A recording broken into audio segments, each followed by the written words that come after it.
had an extremely long day, long travel. I appreciate your hard work on behalf of the United States and the toll that it takes on one.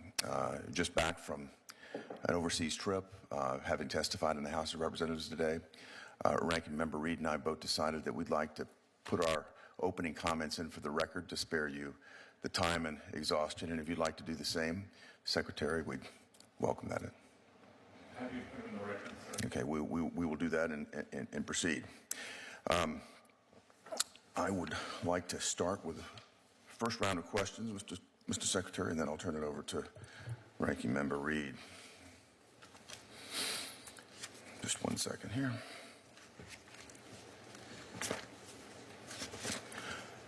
I know you're really glad that we didn't go through all of our opening sentences. Mr. Secretary, the Senate is currently considering the Genius Act. You're familiar with that legislation that's designed to promote and regulate innovation in payment stablecoins. The bill aims to bring our payment system into the 21st century. Unlike slow and costly wire transfers, stablecoins enable direct peer-to-peer transactions that settle nearly instantaneously. The potential benefits are immense. These digital assets can remove friction in global payments. They can unlock working capital for more productive deployment and improve settlement and efficiency in financial markets. The adoption of these innovative digital assets is soaring, growing from around $45 billion in early 2020, around $4 billion in early 2020, to more than $200 billion today. If Congress can provide long-due regulatory clarity, this remarkable growth trajectory will only accelerate. So my first question, Secretary Bessent, my legislation requires that stablecoins be backed by cash or short-dated U.S. Treasuries. One investment bank estimates that the Genius Act would expand the stablecoin market from its current value of $240 billion to $2 trillion by the end of 2028, with most of the reserves likely to be held in U.S. Treasuries. What are the benefits of having a new and expansive source of demand for U.S. Treasuries in the years ahead? Senator, thank you for your leadership on this important matter.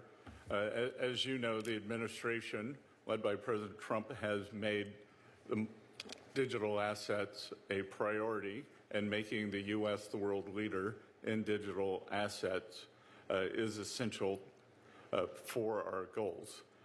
Your question is a very important one.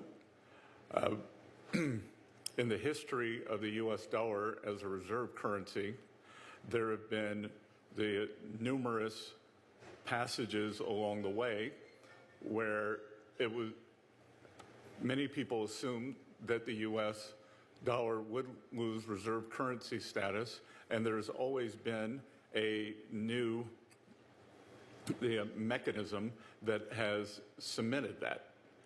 This administration is committed to keeping the reserve currency status and enhancing that, and I believe that stablecoin legislation backed by U.S. Treasuries, or T-bills, will create a market that will expand U.S. dollar usage via these stablecoins all around the world, and I think that $2 trillion is a very reasonable number, and I could see it greatly exceeding that.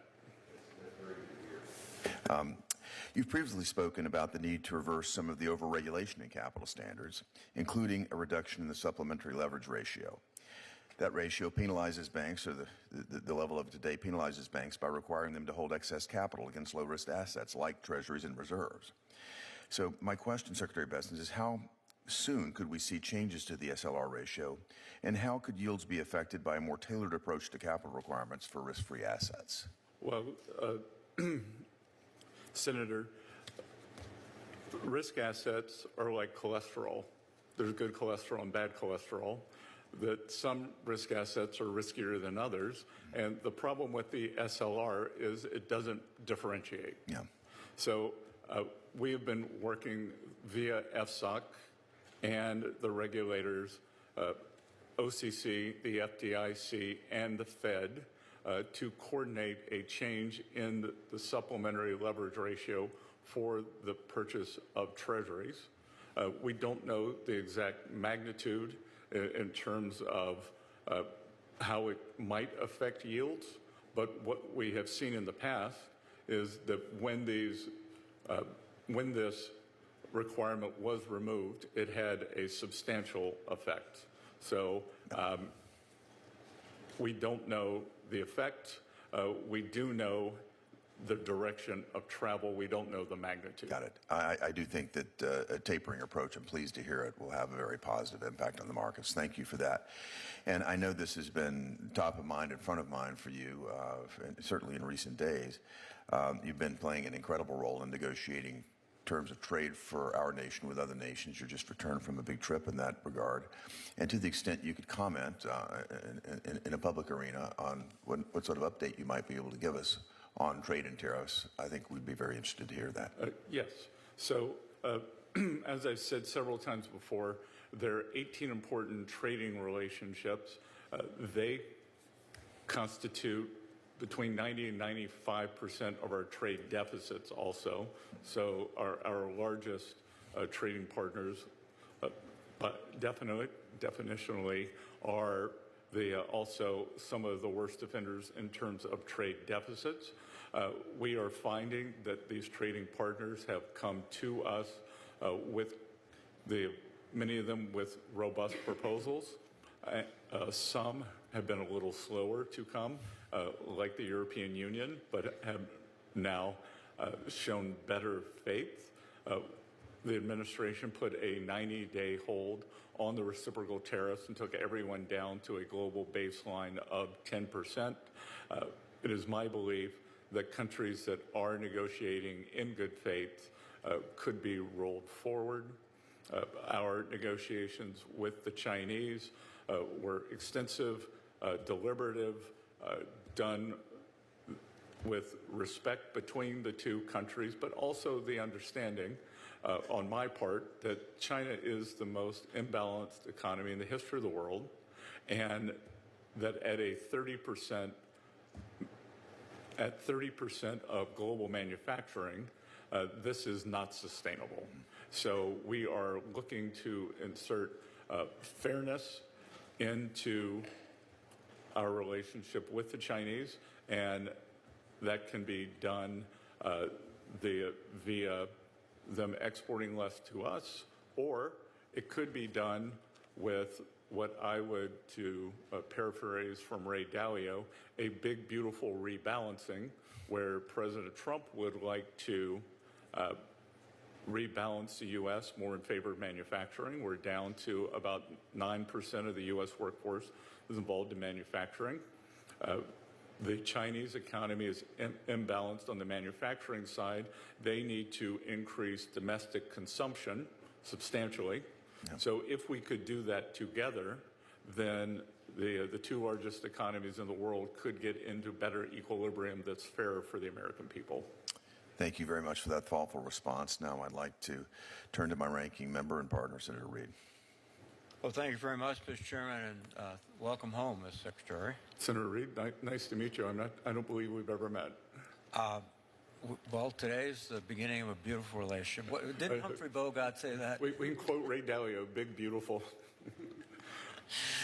Mr. Secretary, Treasury distributes about $5.4 trillion a year in payments, Social Security benefits, tax refunds, military salaries, and all these payment systems contain some of the most personal information of every American.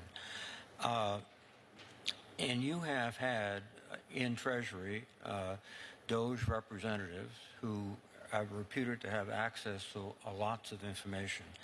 And I've been asking questions, not just of you, but of other cabinet members about the extent of the information they have. Have your staff or any DOJ representatives in terms of the distribution of payments started to stop or block any payments? Not to my knowledge.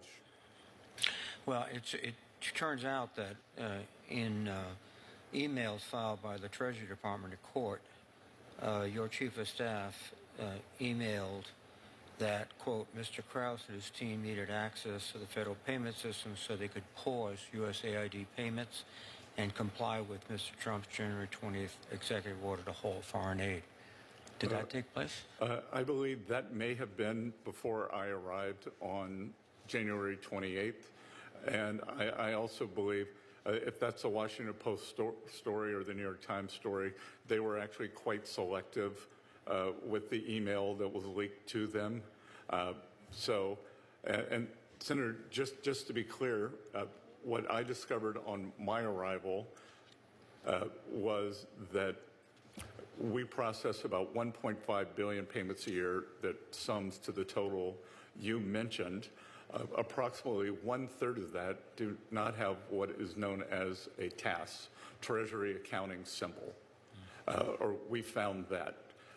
Having a TAS is the only way to tie a payment back to an appropriation. So we have been working very hard to make sure that all 1.5 billion payments can be tied back to an appropriation. I think a good mental model for this is to think of what's called the Treasury General Account, the TGA, is the checking account for the U.S. government. And above that sits between 400 and 450 entities, whether it's the big departments, the agencies, the smaller entities, and they put in requests for payments. Treasury is just the paymaster. So in general, we do not try to stop payments if they are properly notified, authorized. Well, you're right. The occurrence of this stoppage was January 24th, 4 days. But in fact, payment was stopped because of a political motivation. USAID was deemed to be an inappropriate agency in the government, and which begs the question, how could you stop someone, or could you stop someone that decided to stop payments to an individual organization for reasons that were not meritorious at all? Is that... I'm not familiar with the litigation around that, but I can tell you since January 28th, none of that has happened, and that everyone, I think there's some conflation, and much of it's due to the media on what is a DOJ employee, what is a Treasury employee.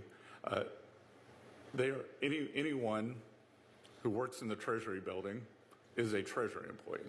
So they may have come there at the suggestion of DOJ, but they are properly trained and compliant, just as any other Treasury employee would be. Well, I think you've touched on an issue of conflation of different jobs. On February 3rd, you wrote in response to my letter that one of your colleagues, Tom Krause, started as a DOJ representative, but then was brought on as an expert/consultant. But then 2 days later, on February 5th, you installed him as the Fiscal Assistant Secretary, which is the top official charge of running the Bureau of Fiscal Services. At any time during his employment at Treasury, was he a member or an employee of another company? He may have been, if he were an SGE, I think he's allowed to have outside employment. Well, in fact, again, another transcript from a court case, he was an employment, he was the chief executive officer of Cloud Software Group, which presents interesting or potential conflicts of interest. But, Senator, I believe as an SGE, that is permitted, to be seconded for a limited period of time with proper controls. Is he still involved with cloud computing? I believe he's left Treasury. So let me just switch to another area of data. I'm very much concerned because of the DOJ penetration of the entire government. Again, the IRS has extraordinarily confidential, deeply personal taxpayer information, Social Security numbers, et cetera, et cetera, et cetera. And if compromised, this could threaten Americans' financial security, as well as even more sinister aspects. DOJ staff members have attempted to access the integrated data retrieval system at the IRS. Secretary, does DOJ staff have they ever had, or do they have access to the integrated data retrieval system? Not to my knowledge, sir. And Again, any information they would have had access to would have been via, and I'm new to this, but I'm going to throw a lot of acronyms at you. It would have been through an MOU between IRS and OMB. So we put the proper controls, prophylactics around any activities that they had in the building. Are you confident that no information has been exported from the Treasury Department by DOJ personnel? Not to my knowledge, Senator. Have you investigated it to ensure us that that's absolutely correct? Well, we have strict protocols around that, so there's no reason to believe that there was.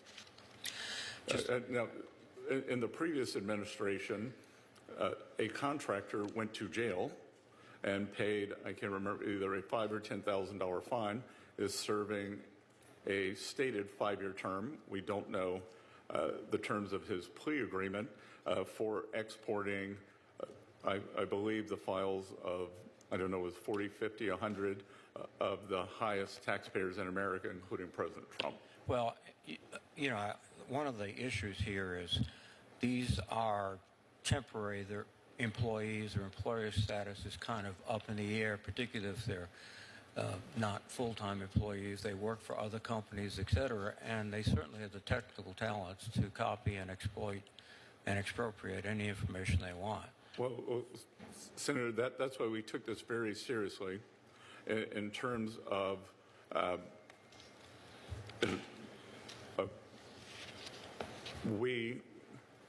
there was a push for them to come in the building. Our staff at Treasury and IRS was very mindful and diligent of everything you've said. So we were very mindful of having proper balances, protocols in place. Thank you, Mr. Secretary. Thank you for clarifying that for us, Mr. Secretary. I think that was very helpful to have that. And Senator, myself just told me all the details there are in the litigation. Yeah. Thank you very much again, Mr. Secretary, for illuminating us with that explanation. I'll turn to Senator Van Hollen, please. Thank you. Thank you, Mr. Chairman. Welcome, Mr. Secretary. And I know you've just returned back from London, I believe, where you're engaged in the trade negotiations. And I've been trying to keep up with reports as to where those stand. I just have one question regarding that, and that's a headline here that reads that Trump eyeing easing U.S. chip export restrictions to secure Chinese rare earths. I think all of us recognize the vulnerability the United States has with respect to rare earths. It's something that China has decided to limit much more since this trade war got launched in the most recent iteration. But many of us have been very concerned about the diffusion of very high-end chip technology and AI technology to China. So I'm wondering if you can comment on that. Yes, sir. To the Senator Van Hollen, to the extent that article makes it seem as though there is some quid pro quo, there is not. We have done an extensive analysis within Treasury, Commerce, and all the technology, the White House Office of Science and Technology, on any technology transfer, and we have been very judicious in that. So there is no quid pro quo in terms of chips for rare earths. Okay, I'm listening carefully, and I understand you're saying there's no quid pro quo. I take it to mean from that there's, you're not saying that we won't increase the access to China of our highest end chip technology. I'm not saying you're saying we are. I'm just asking you haven't ruled that out. Is that, am I interpreting you right? What I'm saying, there's no intent. You're You're referring to NVIDIA chips mostly? I'm referring to NVIDIA chips and the other high-end chips and the manufacturing equipment to produce those chips. Yes, but in fact, we have done just the opposite. We put export controls on the NVIDIA H20, which I would regard as a very upper-end chip, but not the highest-end chip. So if anything, we have set a... No, I appreciate the measures some have taken. I would argue building, in some cases, on the Biden administration, but this is why this caught my eye. I just returned from the Senate floor where I have been raising very deep concerns about the deal that was done with the UAE, where on the day before the president left on his trip, rolled back the safeguards that had been put in place by the previous administration, which with, I should add, strong bipartisan support, including the bipartisan joint committee in the House looking into China. So this is an area I think many of us are very concerned about, which is why this headline caught my eye. If I could turn to the cuts to the IRS, and I've followed your comments about how you're able to continue to bring in revenues despite the changes that have been made. I would suggest, Mr. Secretary, that it's way too early to tell. First of all, as you know, a lot of people were fired as probationary employees only to have to be brought back on an emergency basis for tax filing season. So I think it's important we understand that.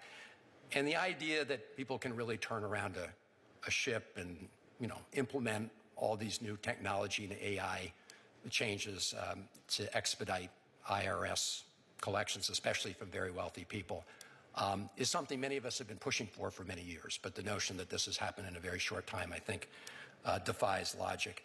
So are you predicting that the changes that you've made this year will not result in the IRS collecting less revenue, especially from higher-end individuals than would be predicted this year? Obviously, if the economy continues to grow, revenues grow. But I'm saying, I'm sure you've seen the CBO projections. The CBO says when you make these cuts, you will bring in less revenue from very wealthy people than you otherwise would. Do you agree with that analysis?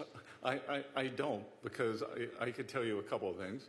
In discussing with my personal tax advisors, that they say that anyone you could bring in with 2 to 3 years of training is virtually worthless. I would say it is like putting me on a basketball court with Steph Curry. We have, from a whistleblower in Atlanta, and this was before I arrived, under Secretary Yellen, there was a problem with the rapid pace of hiring to the quality of individuals hired. If there were two criteria, too high criteria, many only satisfied one, and then there were a few examples of people who were not qualified at all. I appreciate that. I would just emphasize again, it'd be helpful if your team could get back to me and members of the committee as to what specific assumptions, premises, and conclusions in the CBO report you disagree with. Can you provide us with that? Yes, sir. Because I'd like to, the CBO is like our umpire here. They really don't wear a party hat. They call it as they see it. And in this case, we're seeing very different projections that have very meaningful consequences for our deficit. So I'd appreciate that. Yep. And what I would point out is in our technology innovation, the IRS technology stack update began in 1990. I believe $50 billion has been spent. We were due to spend $3.5 billion this year. We have cut that back because so much of it is wasted, or it's just patches on existing systems. So, and also, as I've said repeatedly, I have 3 goals: collections, privacy, and customer service. And I believe we can enhance all of those, as you clearly are well-versed in AI, And I think that we are at the dawn of being able to greatly increase individual and experienced auditor productivity via AI. So for the upper end tax collector auditors that you brought up, that is what would be considered a plum job. It is something that takes many years of experience. So our goal is to actually be able to enhance their productivity and collections ability with AI.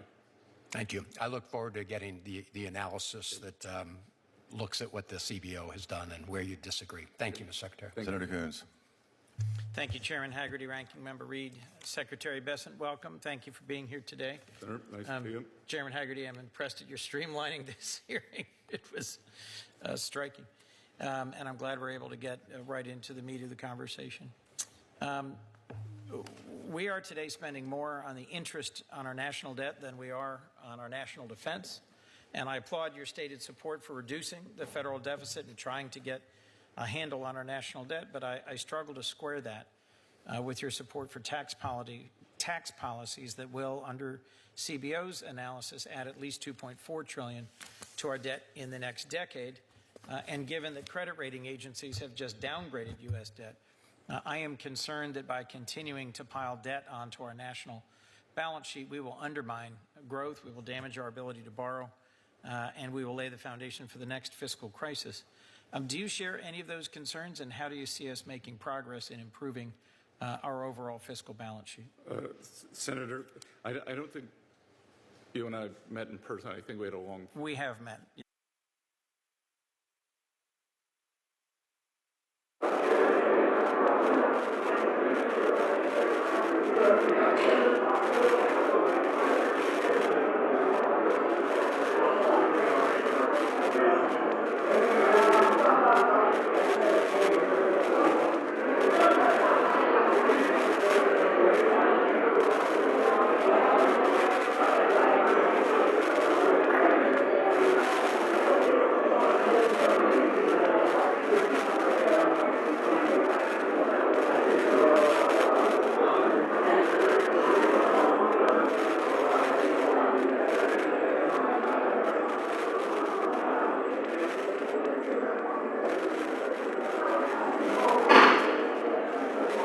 Yeah, well, your staff should have told us that.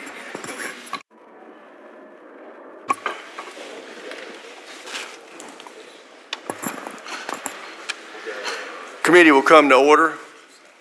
I ask unanimous consent that the chair be allowed to call recess at any time without objection so ordered. I welcome our witnesses and thank them for their service to our nation. Today we'll hear from the Department of the Navy regarding the FY26 budget request. While I appreciate the budget documents received last week, we still lack the necessary details to fully evaluate how Congress can best support our sailors and Marines and maritime nation. As a maritime nation, our naval capabilities are central to our ability to deter our adversaries, especially China. We can't do that without growing the surface and submarine fleets. But when it comes to shipbuilding, we remain woefully behind schedule and way over budget.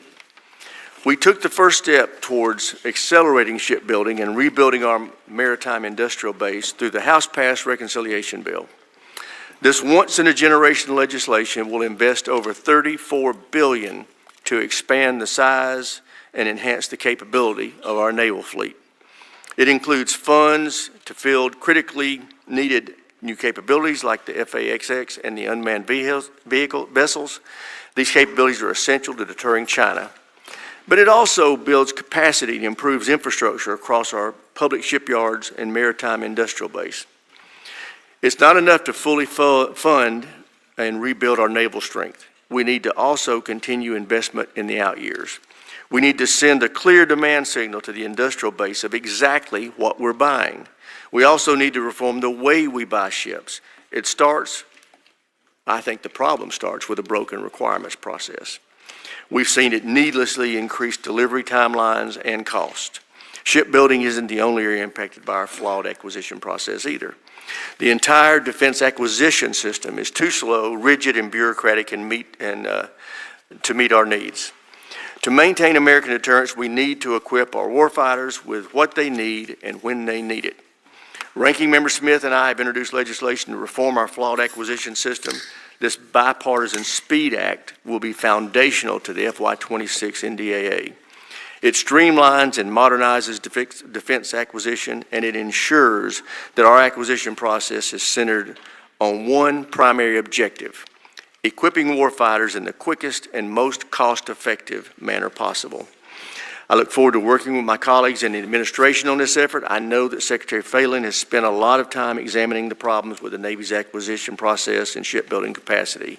I was happy to hear the Secretary is encouraging the use of creative teaming agreements between our traditional shipbuilders and our non-traditional defense companies to expand the nation's maritime and submarine industrial base. I commend him for taking on these complicated issues with a new perspective and innovative solutions. I look forward to hearing his thoughts and recommendations on how to make further improvements. Beyond our acquisition issues, I continue to be concerned with the overall readiness of our naval fleet. We need to realize the 80% surge-ready vision for the entire fleet, including our amphibious forces, in the near future. At the heart of this amphibious ship challenge is the Navy's inability to adequately support amphibious force structure. Half of the amphibious fleet is in unsatisfactory condition, and as a result, we can no longer support a heel-to-toe deploy of our Marine Expeditionary Forces, and that's unacceptable.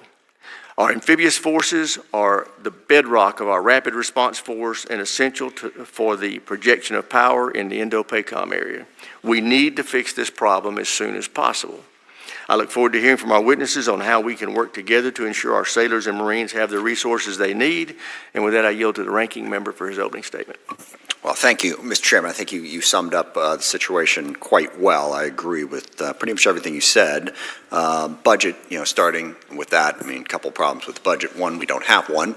It's very late. It's later than it's ever been, which gives a degree of uncertainty to the process here that is very difficult to deal with. I spoke with Secretary Phelan yesterday. We tried to talk through a couple ships here and there.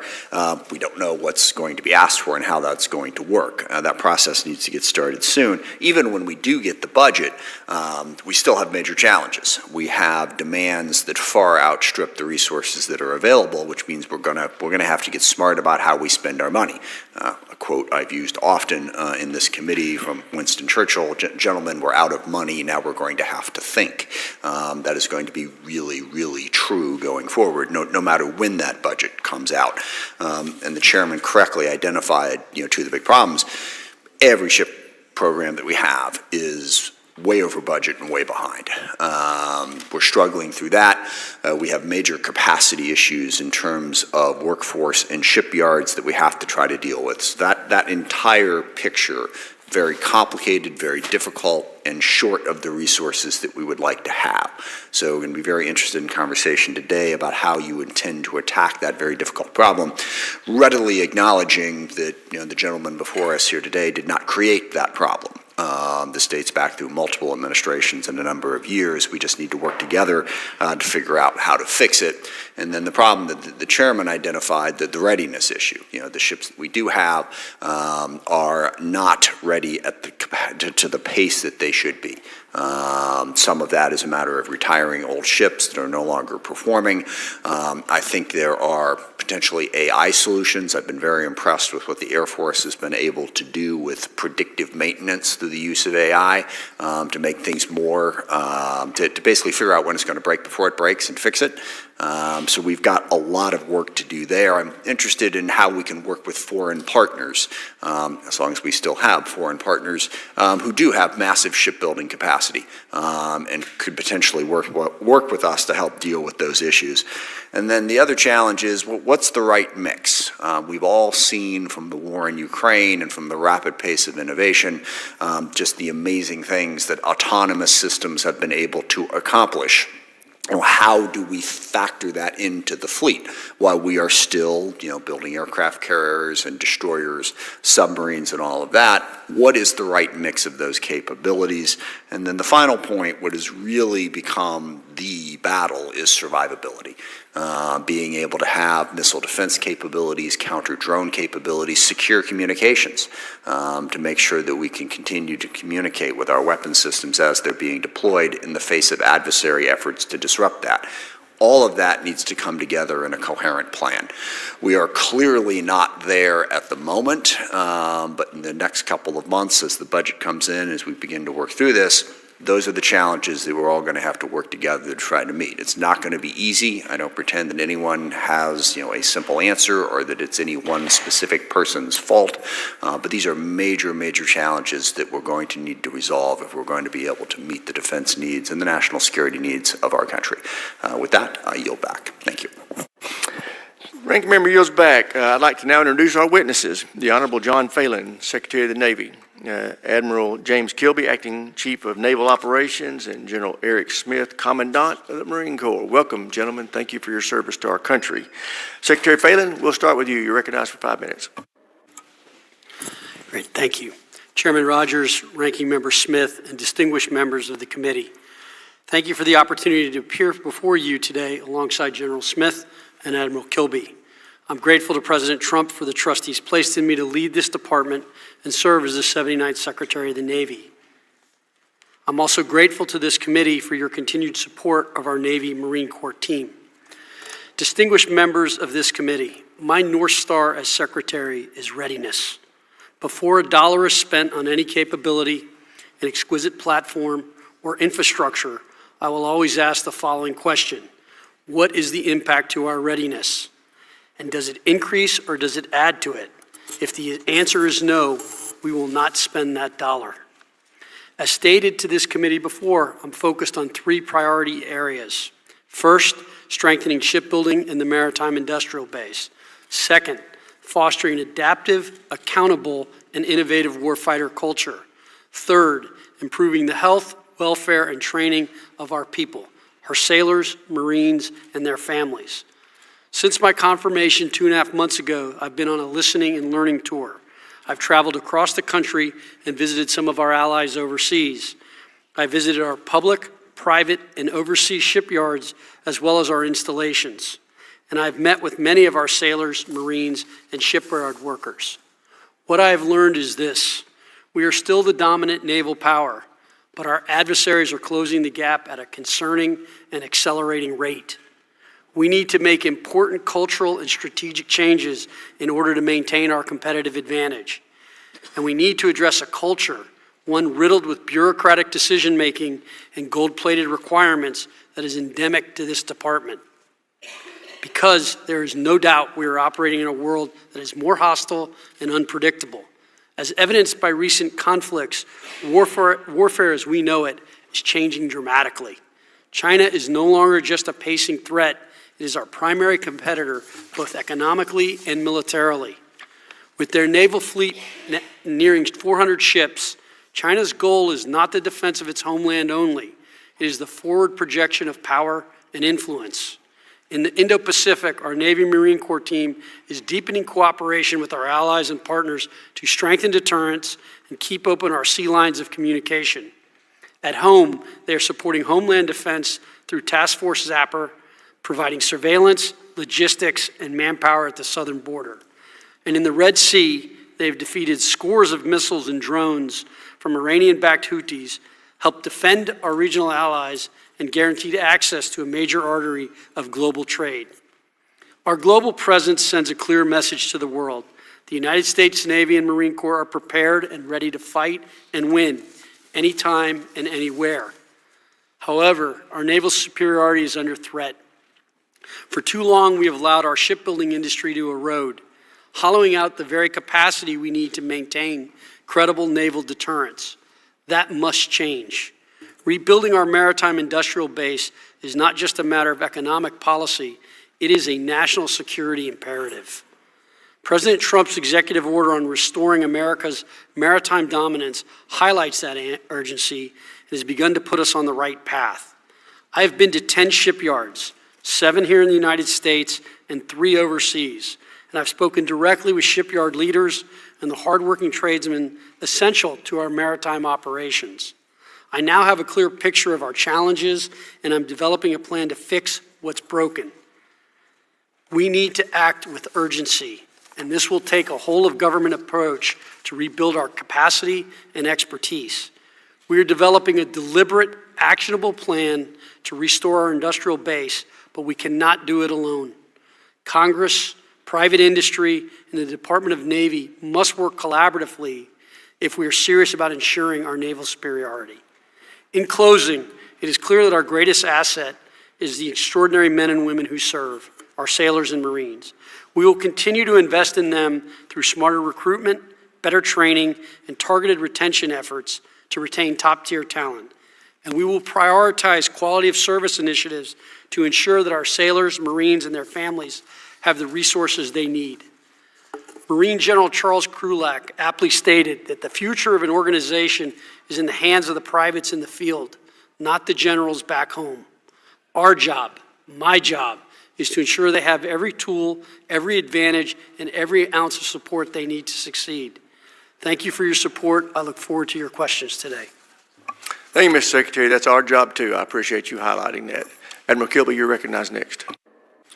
Chairman Rogers, Ranking Member Smith, distinguished members of the committee, thank you for the opportunity to testify on behalf of the United States Navy today. Your Navy provides the nation with sea power and sea control that is needed to preserve our way of life and ensure our security and prosperity. Your oversight and funding ensure we are ready when the nation calls. I'm pleased to testify alongside Secretary Phelan, who brings needed and unique skills and experiences to help us accelerate the work of the Navy, and alongside my partner, General Smith, the Commandant of the Marine Corps. In the past year, our sailors have defeated hundreds of drones and missiles and executed dozens of strikes from the Red Sea and the Eastern Mediterranean. They have strengthened alliances and deterred Chinese aggression in the Western Pacific, and they have supported operations on the southern border. They have maintained an unbroken strategic deterrent with our ballistic missile submarines. In short, the Navy, integrated with the Joint Force, remains postured and ready to fight and win. We remain committed to a strong global Navy, one that is prepared to defend our homeland, deter our adversaries, and prevail in war. We are laser-focused on China as our most consequential opponent, and while strengthening our defenses in the homeland. We prioritize our operations, training, and readiness accounts to ensure our naval forces remain ready, resilient, and able to execute national tasking. The Navy and Marine Corps preserves peace through strength through investments in our strategic deterrence, our defense industrial base, and our installations via initiatives like the Shipyard Infrastructure Optimization Program. Most importantly, we are continuing our strong commitment to our people, our sailors, our Navy families, and our civilians through pay raises and investments in quality of service such as unaccompanied housing and child care. But we are facing some challenges. First, our platforms are not as ready as they need to be. We set an ambitious goal to make 80% of our submarines, ships, and aircraft combat surge ready by 1 January 2027, and we're not there. To do that, we are reducing maintenance delays and improving manning, training, modernization, and sustainment. Secondly, the Navy has 22,950 gaps at sea. Thanks to process improvements and targeted investments, we are on plan to reduce that number significantly by the end of 2026.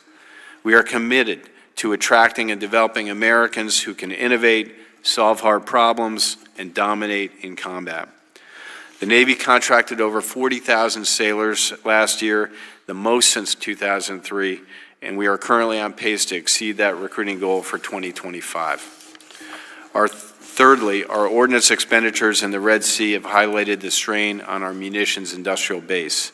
The Navy is working with traditional primes and new entrants to close this gap, developing kinetic and non-kinetic weapons at speed and scale. In all of these efforts, consistent and predictable funding is foundational. We appreciate the continued support of this committee. In closing, I'm proud of our Navy's accomplishments in the past year, and I'm excited about the growing consensus that is powering our maritime rejuvenation. This whole-of-government and whole-of-nation approach is essential to our security and prosperity.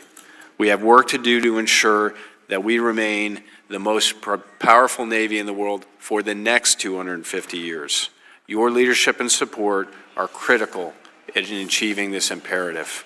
On behalf of the sailors and civilians and families around the world, thank you. I look forward to your questions. Thank you, Admiral. General Smith, you're recognized.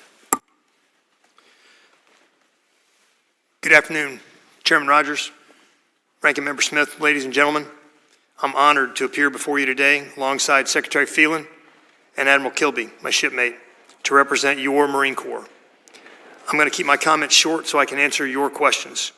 First, I'd like to start by sharing the Marine Corps' top 3 priorities.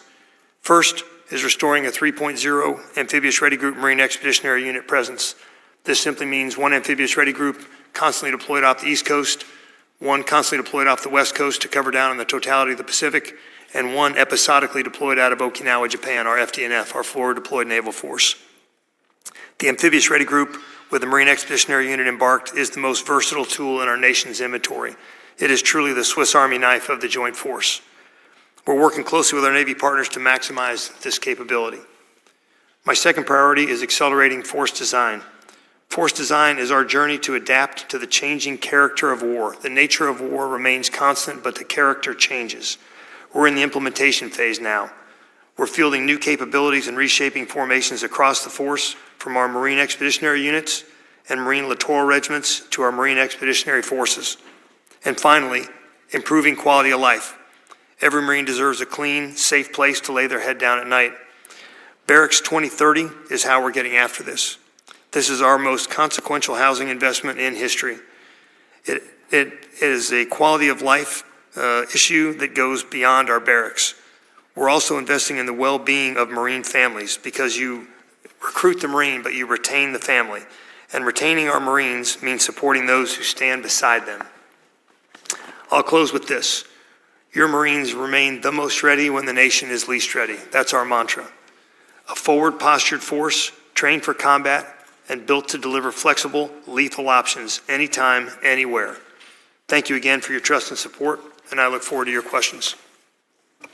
Thank you, General. I recognize myself first for questions. Secretary Phelan, since you took your position, you've been conducting reviews of shipbuilding programs.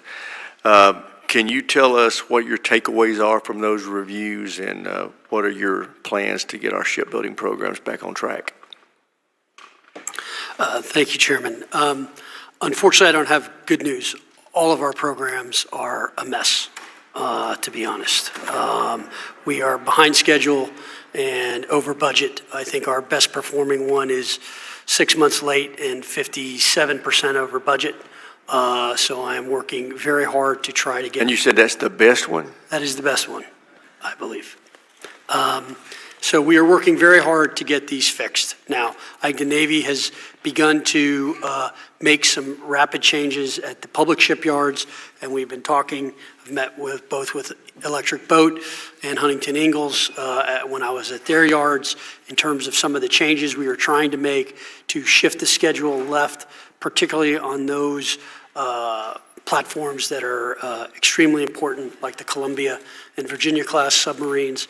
I think we've got some plans in place that will help shift that schedule left, and then we are working on the costs and trying to understand the whole procurement way we procures, and the way we're going to attempt to budget going forward, or not budget, contract going forward with them. And so I would tell you, as I think I said in my opening statement, this is really a whole of government approach. I think there's 2 ways to look at it. There's a short, 2 ways I look at it. There's a short run and a long run. In the short run, I have got to get hulls in the water.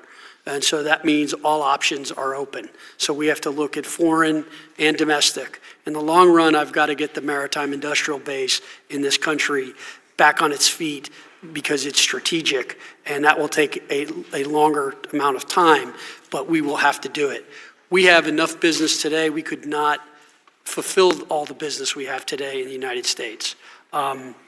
So we have to probably expand shipyards. We probably need to open new shipyards as well. And expand on that. How can we help you do that? And how would that functionally work? So I think we're still in the early stages of putting these thoughts together. I think it will it's obviously going to require capital. It's going to require not having 5-year environmental studies and huge bureaucracy to get things done. We will need to move with speed. And I think, I look forward, once we have that plan, to working with this committee and coming to you with some real specifics around it. But, I feel like I'm in a perpetual game of whack-a-mole whenever I kind of unveil something or look at some new program. Right now, I've been very focused on the subs because it is critical and we need to get that done. And we just recently did the Virginia contract. We've got another big contract coming up, which we need to deal with. I'm just kind of step by step going through. Now I got to deal with carriers, then I'll deal with DDGs. And we will just go step by step through each one of these and try to get that done and figure out, diagnose the problems and get them done. But I also would say to you, look, we've got a work shortage. We've got to get more workers. I think the wage package we put together in Groton and Quonset was a good step forward on the Virginia contracts, and I thank this committee for that. I think that we need to get much more efficient, much better. When I was in Korea, I got in a DDG that's 10% bigger than ours, a very good ship, third of the cost, and built in 3 years. Well, you've painted a very bleak picture, and the truth is we need accurate. If it's ugly, we need to know it's ugly. You talked about having coming up with a plan to resolve this or take these challenges on. What timeline do you think you'll need to be able to put that plan together? So I'm on day 72 of the job. I am pushing very, very hard to try to have something done in the next 30 to 60 days with a kind of complete kind of idea of where I'm at. It just really depends what else happens and what pops, but I'm working very hard. And again, it's just methodically. I had to go see the shipyards. I had to go see the programs. Now, look. Well, we just need you to get us information as soon as possible. We're going to try to do the NDA in mid-July. If you want us to help you with that product, you need to try to get us something by then. I yield to the ranking member. Thanks. Just following up on that, as you know, the chairman and I are working on an acquisition reform process, full committee is. And, when you make those statements about how quickly other places are able to build ships, a lot of it, I think, comes down to regulations and requirements. The requirements process is an endless rotating nightmare that is completely disconnected in many instances from a usable product. And I think we agree with that. I've often made the joke that if I could, I would snap my fingers and eliminate half of all regulations, and I don't care which half. That's probably not a smart way to go about it, but we seem to make no progress on this. So just for all three of you, I'm curious, how would you blow up that regulations process, shrink it down so it stops sucking us into this? And it's not the only problem, I will grant you, but it certainly seems to be really a big part of the problem. Admiral, you want to take the first stab at that? Hey, sir, thanks for that question. One of the things taking a page out of the Ukraine lessons learned and what's happening with the Houthis is we must go faster. So I think abandoning the idea that we have to have an approved program of record before we proceed is something we have to consider for capabilities like unmanned to get them out faster. So we were working on legislative that came out for a rapid capabilities office in NAVAIR, and I asked for that to include the entire Navy. We are going to talk to the Secretary about that, but to me, that thing within the Navy could allow us to deliver capability faster. I acknowledge the tenets of the SPEED Act and the desire to remove holdups there, and I think that that's good. My sense is we're going to need some rigidity to make our traditional platforms, some consistency that allows you to fund and develop things and have confidence in the program, and at the same time, some flexibility to develop unmanned things that we're not wedded to. So we are doing that with PAC Fleet and supporting them trying to get them a capability by 1 January 2027 for a missionary we call non-traditional sea denial, which is largely unmanned. I think that is a good foreshadow of where we need to go. Thanks. General Smith, I don't know, or Secretary Phelan, if you want to go first. Thanks, sir. Sir, I'd echo my shipmate, Admiral Kilby. You know, for an example, drone technology. We can additive manufacture and 3D print drones right now. We're doing it at Quantico. What we need is the authority to operate them, the authority to train with them. And so being able to do additive manufacturing and 3D printing without relying on a specific vendor to produce something for us is really key. Because I don't want to have to pay a vendor for something that I can do myself. Yeah, we would love to empower you on that step as part of our reform effort. Mr. Secretary? So a couple things. One, you know, look, we have, the Navy in particular, as you alluded to in your opening statement, we have been deferring maintenance on ships. We have underinvested in our infrastructure. And all those bills are coming due. We are kind of at the end of what we can defer. And that's one of the problems that's going on. So I don't think the Navy's totally to blame, to be honest. The problem also is requirements happen both from the Navy and from this body to some extent. Yeah. And people... We are part of the problem. I readily acknowledge that, and something we need to fix. Yeah, and we need to really try to get that resolved. I think the other thing, just in the Navy's defense, a lot of these things are brand new. These submarines we're building right now they look a lot like old submarines. They are very different. Same thing with the carriers. So some of the problems we've had is first in class, and the problem is, I think with the Navy, we tend to want to have everything perfect before we start it. And we've got to stop that. We've got to get it in the water, let's iterate, and then make the second and third one better. The other thing is we tend to create multiple classes of things. So take the V-22, I think there's almost 438 of them. We have 70 different varieties of V-22. Okay, now I'm still waiting for the comprehensive report on that to understand it. But to your point, we've got to get the requirements down. We've got to make this simpler. There's one thing when you're building, and it's a business I know very well. It's called schedule.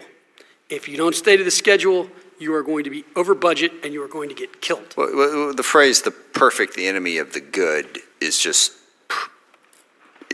so emblematic of everything we do on so many different projects and pieces that lead us to that incredibly high cost. And then forget perfect, we don't have anything. It takes forever, and it just spends all of the money. So I applaud those efforts, look forward to working with you. I yield back. Thanks. Chair, I recognize the gentleman from South Carolina, Mr. Wilson. Thank you very much, Chairman Mike Rogers, for your leadership. And indeed, I'm really grateful to be here with you. Each of you, I'm a Navy dad.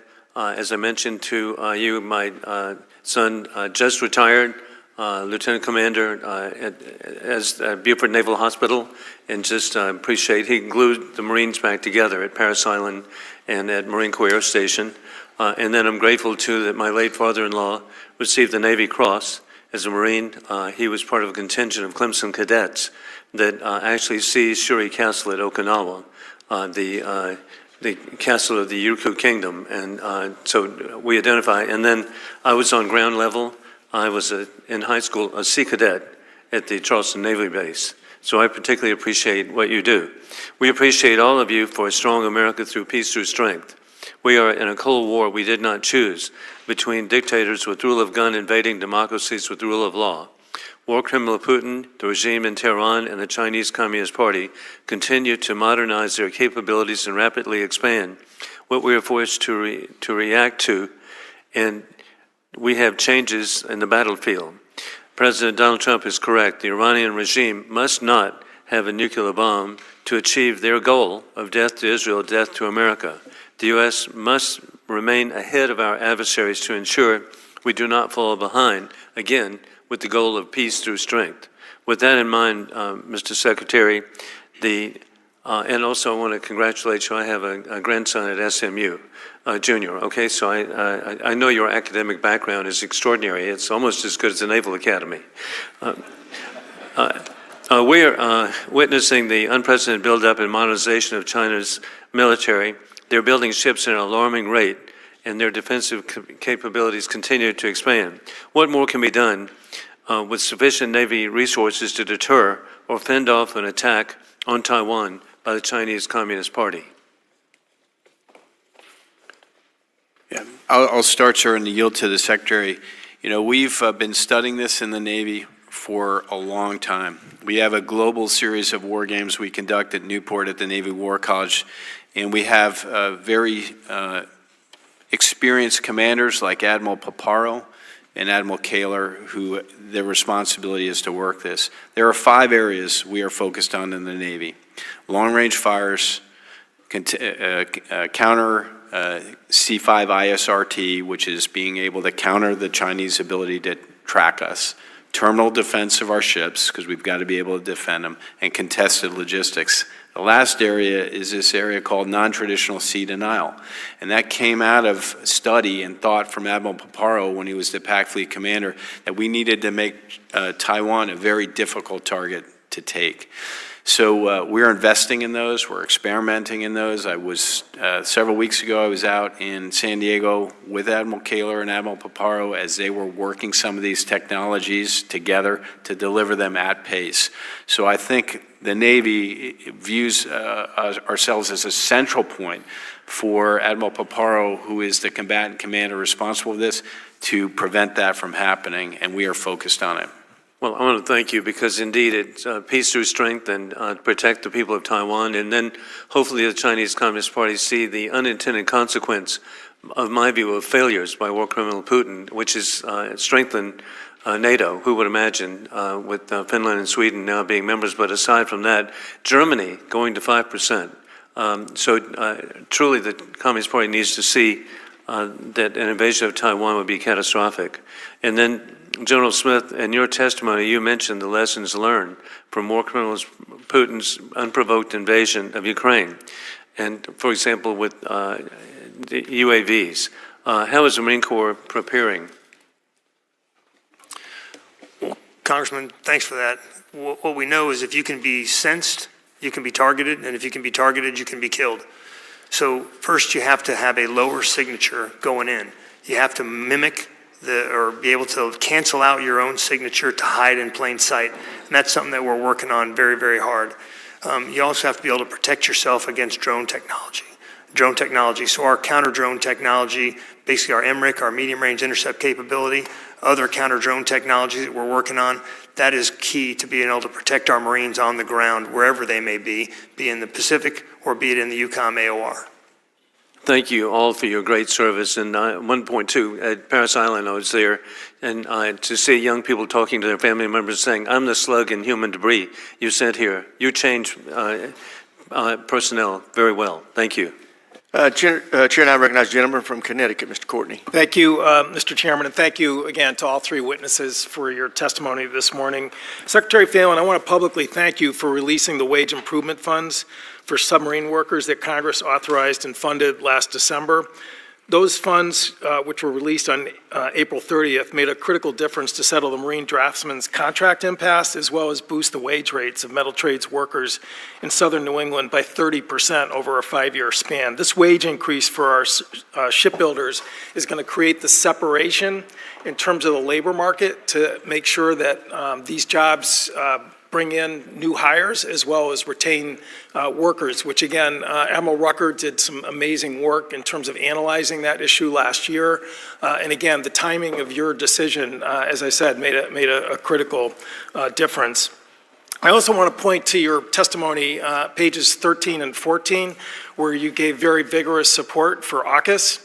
And echoed actually Admiral Paparo when he testified here a few weeks ago about, again, the advantages to the U.S. In terms of AUKUS. Your testimony walked through the joint training that's happening right now between our 2 navies, as well as joint training in terms of shipyard workers from Australia, Guam, and Hawaii, which again is going to, I think, enhance, not burden, U.S. readiness. I was wondering if you could talk about that for a second. Congressman, thank you for the question. Yeah, look, submarines are our critical asymmetric advantage, and obviously Australia and the United Kingdom are our closest allies, and in particularly in the undersea domain. My immediate concern as Secretary of the Navy is to improve our submarine production rate and our maintenance throughput so that we can make sure that we are meeting all of our commitments, our internal commitments, and then any future AUKUS commitments. But I need to do that without making sure we're sacrificing any combat capability for the combatant commanders that we need in the Western Pacific. Having said that, I mean, I think that as you and I discussed when you were in Groton, again, there were 2 delivered last year. New Jersey and Iowa. There are going to be 2 delivered this year, Massachusetts and Idaho, and there'll be 2 delivered the following year, Arkansas and Utah. Again, but as your testimony stated, you know, really the advantages of AUKUS, which Admiral Paparo emphatically stated also, is that it actually enhances our position in the Indo-Pacific, creating an Indian Ocean rotation out of Perth.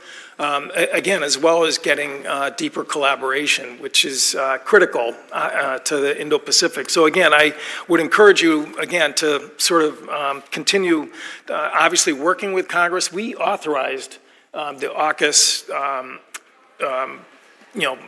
powers in 2023. There's strong interest, bipartisan interest on this committee. And again, I think the investment by Australia of $500 million into our industrial base, which we had to pass a law to allow that to actually happen, again, shows that this is clearly a bilateral commitment between the 2 countries. Admiral Kilby, you, again, walked through the combat surge readiness for the different parts of the Navy. As far as submarines, which, again, is part of the inventory question that the Secretary was mentioning as far as AUKUS is concerned, the number is 72%. It's not where we want it to be. We want it to be at 80%. But I remember well when Admiral Houston took over at Naval Reactors in January 2024, it was at 60%. So clearly the public yards like Portsmouth and others are really stepping up their game, and we're seeing that number move in the right direction. Isn't that correct? It is, sir, but I'm not satisfied. I think there's work to be done here. I don't mean to be, a negative about it, but I'm focused on 80%, and you have to have an audacious goal to change people's behavior. And so my belief is we've got some efficiencies we can get at. I think there's some focus we can apply to both submarines and aircraft carrier production and workers, and we can really empower that worker and take barriers away, the same barriers that we talked about. But I just remind you, this committee, was ahead of the curve in terms of getting PSYOP money so that these public yards can finally, belatedly, get the capacity to get those boats moving out, and it's happening in real time, as anyone visits Portsmouth can see vividly. And again, we all want to be at 80%. The point is that the trend is certainly heading in the right direction compared to where it was really just a year and a half ago. Sir, I'm in a violent agreement with you, and I'm still on the case. Okay. We have 17 boats that are in some kind of availability, and my target's 10. Thank you. I yield back. Chair now recognizes the gentleman from Virginia, Mr. Whitman. Thank you, Mr. Chairman. I'd like to thank our witnesses today, Admiral Kilby, Secretary Phelan, General Smith. Thanks again. Thanks for the incredible job you're doing. Gentlemen, I want to begin with submarines. We had a hearing last week with leadership in the Navy. I was assured that we would not repeat the budget request from FY25. We only requested 1 Virginia-class submarine. I look forward to a request coming over this year that will, at the minimum, request 2. We know where we are. Mr. Courtney pointed out where we are as far as A-sub-O, operational availability of submarines. I still want to get a perspective on where we are with the number of submarines. Admiral Kilby, is the requirement still 66 attack submarines? It is, sir. Are we anywhere close to that at this point? We are not. Do we still have the plan to recondition some 688s to repower them to help us get closer to that number? Yes, sir, we do. Secretary Phelan, I know that you've talked a lot about the importance of submarines. It is the one significant strategic advantage that we have over the Chinese, and we know too the AUKUS agreement is incredibly important. Will you commit to work with Congress to make sure that we are getting as quickly as we can to producing 2 Virginia-class a year, 1 Columbia-class per year, with the goal of producing 2.3 Virginia-class submarines per year in order to meet not only our requirement, but also the requirement we've committed to under AUKUS? Congressman, thanks for the question. I know it's important to you. Obviously, our submarine production... Well, it's important to the nation, too, so not just to me. I understand. Look, our submarines, as I said, are critical. That's why it's the first yard I went to and where I spent the most time. We are committed to getting to our production rates up, to getting us what we need. So, yes, you have that commitment. Let me jump over, Secretary, to carrier production, another important part of that. We know the span of platforms is going to be key. I want to make sure that we are all here on the same page as far as the importance of a long lead time material purchase, especially for things like CVN 82. I've been assured that we are on track to be able to do that. This year, I think, needs to be that first step in that direction. We know when we bought 2 carriers at a time, when we bought 80 and 81, we know how much money we saved in doing that. We know what it does to provide certainty to the industrial base. We know that we have to do the same, I believe, with CVN 82 and 83.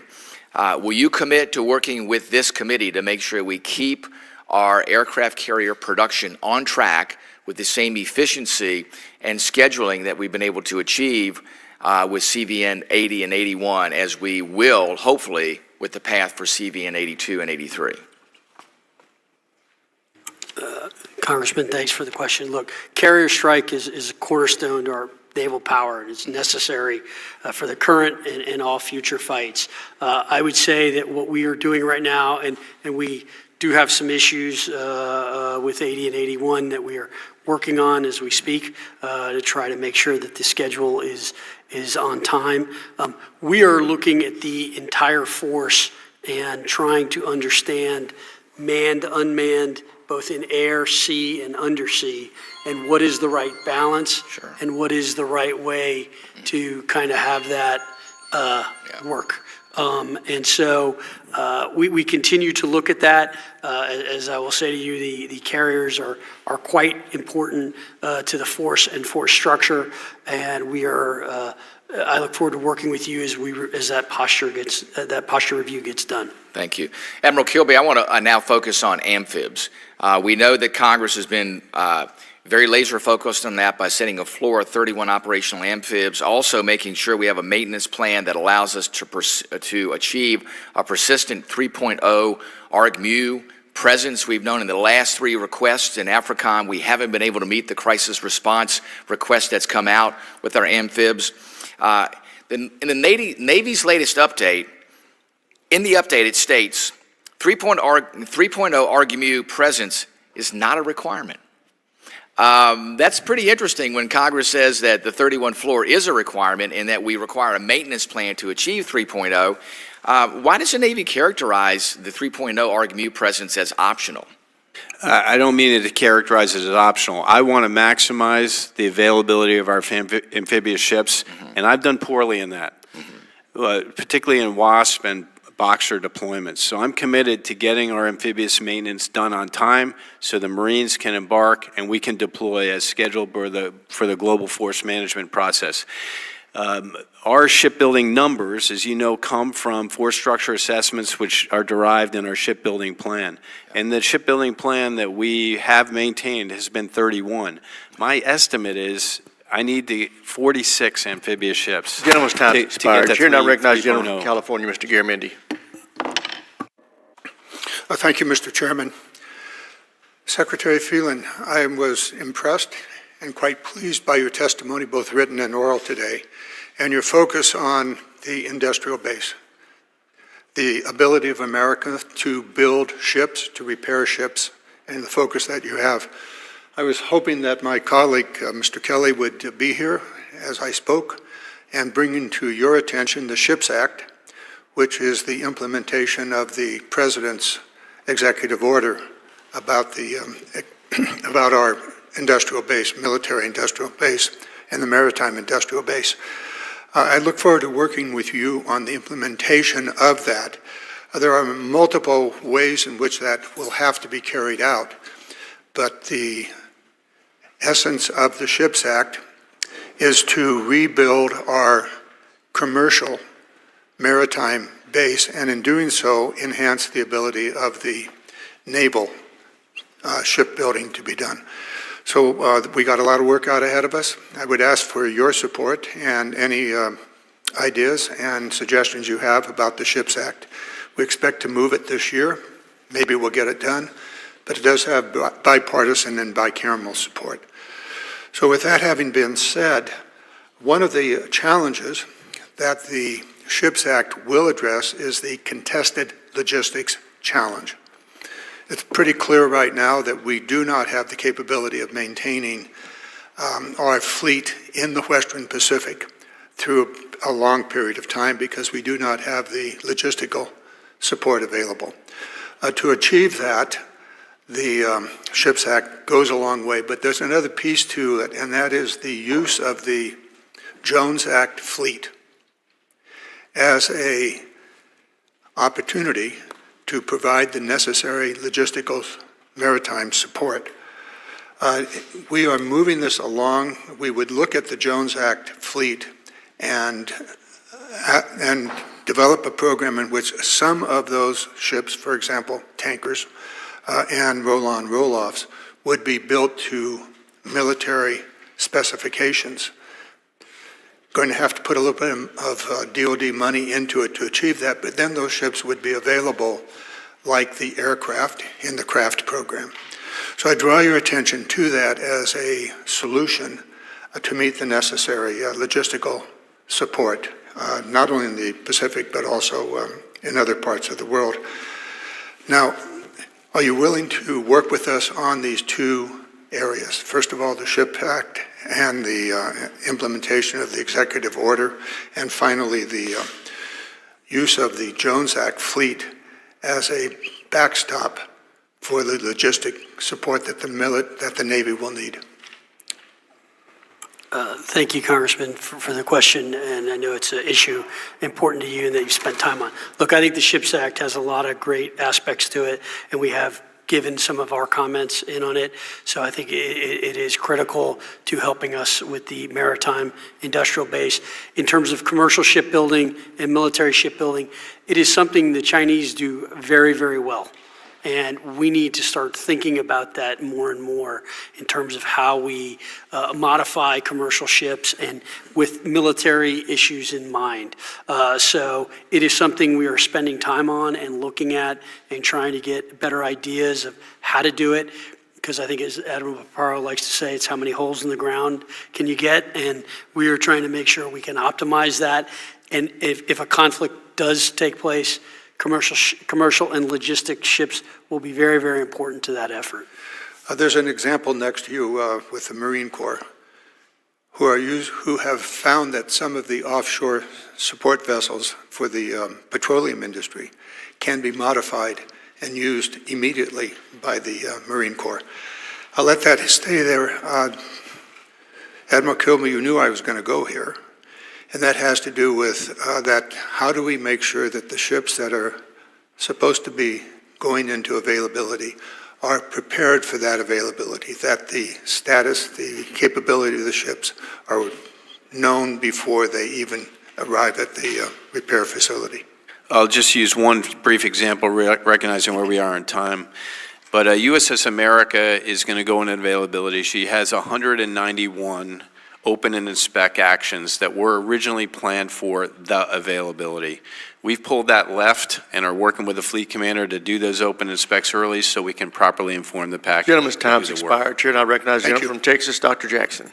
Thank you, Mr. Chairman, and thank you to our witnesses for being here today. Really appreciate your time. Earlier this year, the U.S. Navy announced the future Bethesda-class expeditionary medical ship will be named the USNS Portsmouth.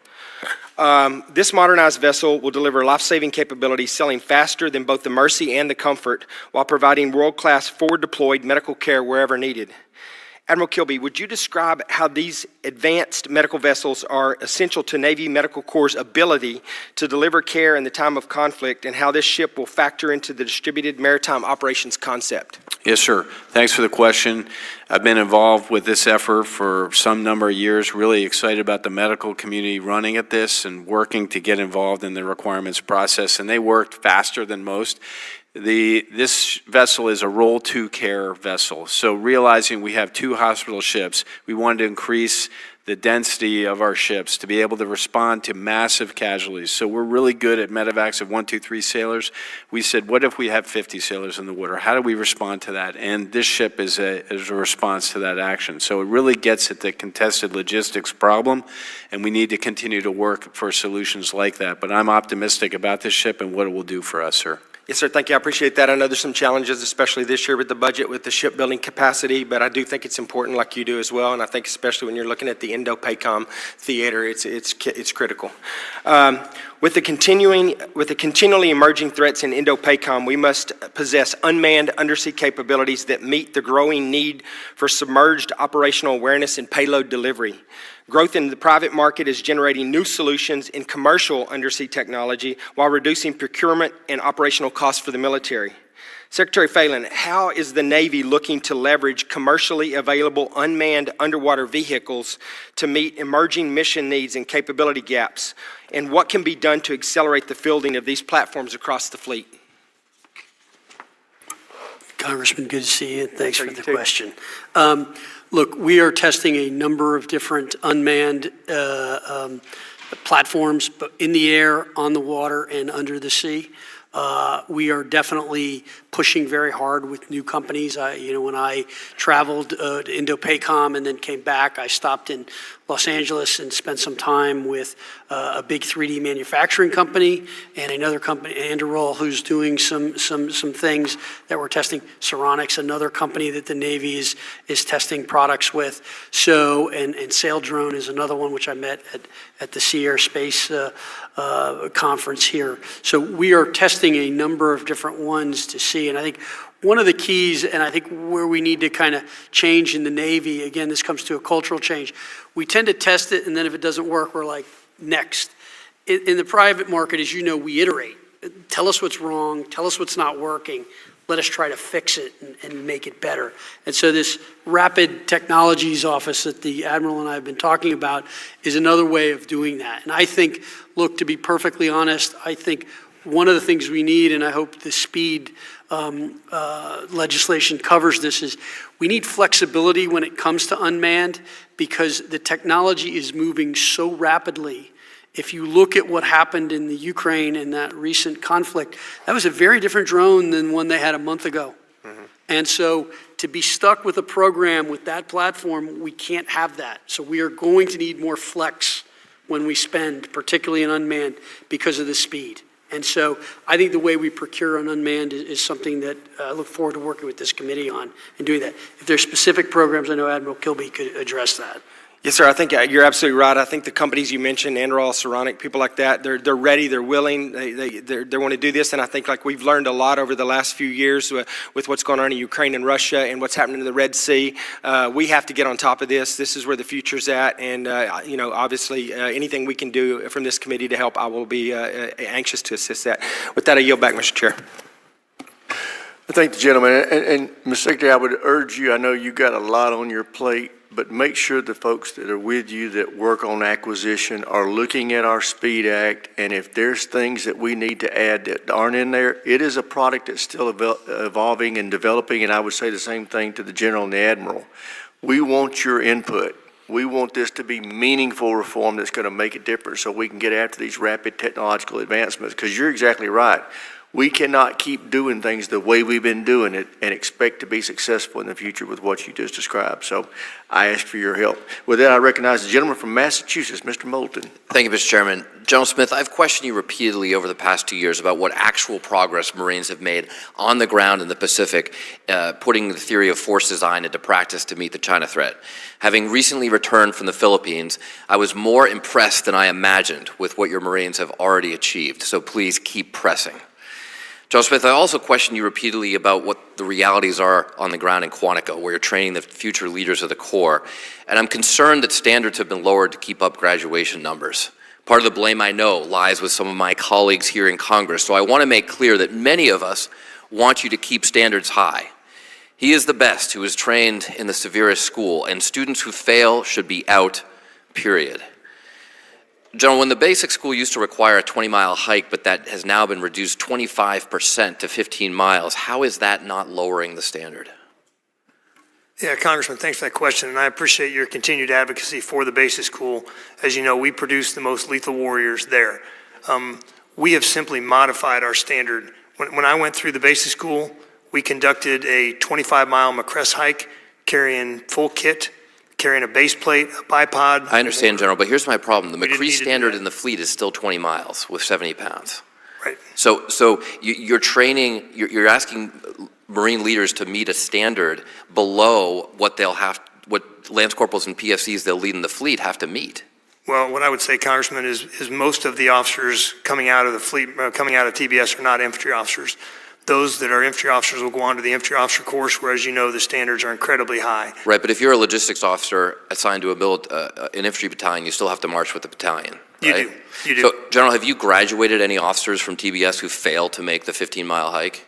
We have not, sir. Okay, I've heard that's not the case from basic school students themselves when I had lunch with them back in February, so please take confirmation of that for the record. Will do. General Smith, do you still believe the Marine Corps philosophy of train how we fight?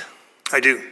So I checked with the Marines in the Pacific, and they don't have ice baths to cool off when you get hot.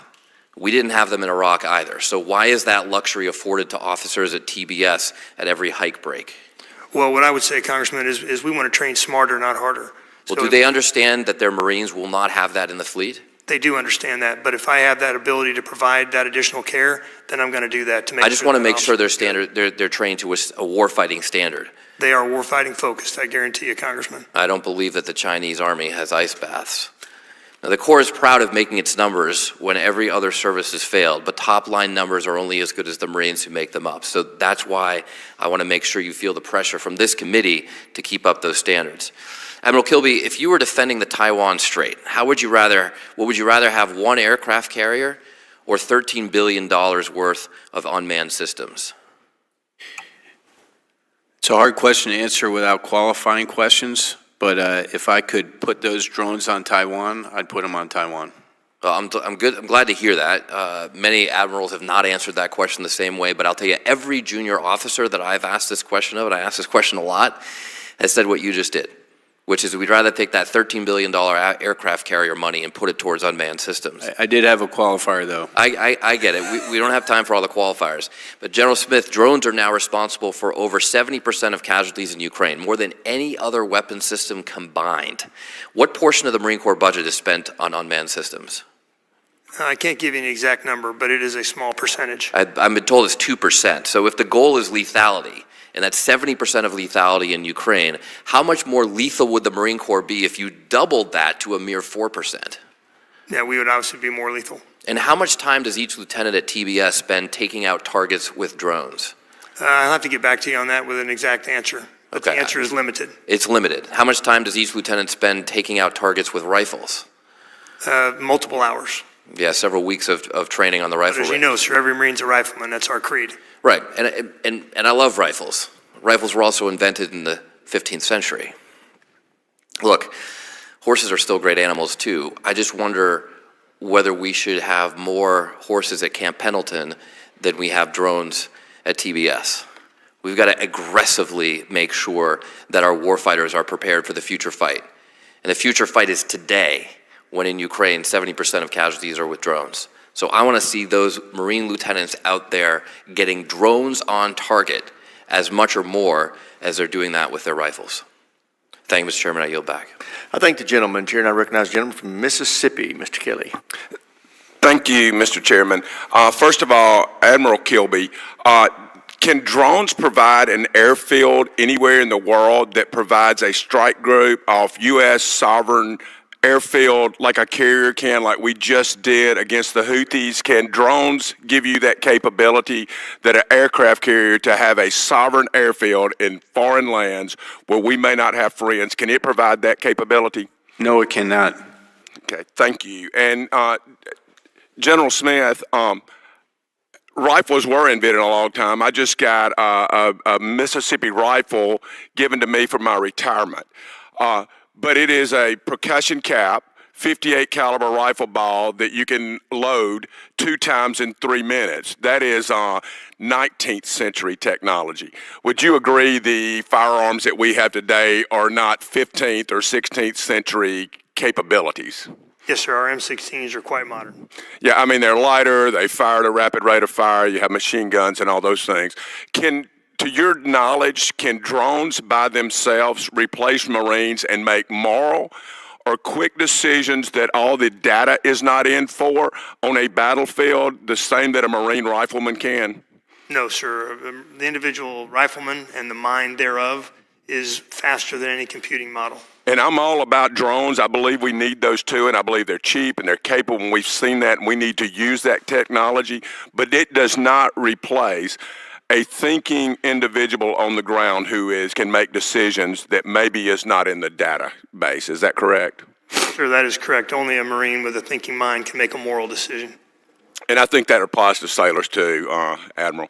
I know it probably doesn't to Army guys, though, because we're not quite as smart. I do want to thank Mr. Garamendi and Senator Kelly and Senator Young for the SHIPS Act.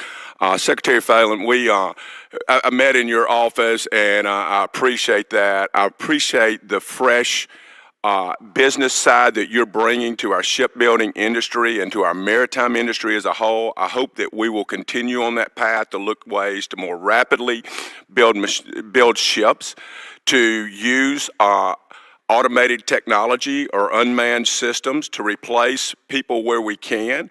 I don't think that means replacing all people. But what other ideas do you have to increase the ability other than, and all three of y'all, we have to get a consistent demand signal from the Navy and the Marine Corps of what we need. And the Marine Corps is pretty good. I know how many amphibs you need and LSVs. But we need to be consistent with industry because they cannot continue to adjust. When we say, oh, we want 4 destroyers, no, we just really want 0. No, we want 1. We've got to be consistent. Are y'all committed to give us a consistent demand of what ships we need built? Hey, sir, I'll start. For the Navy, we want to produce a Navy that we can man, train, and equip and use effectively. And so with the given budget constraints, I'm going to recommend to the Secretary that that's what we buy.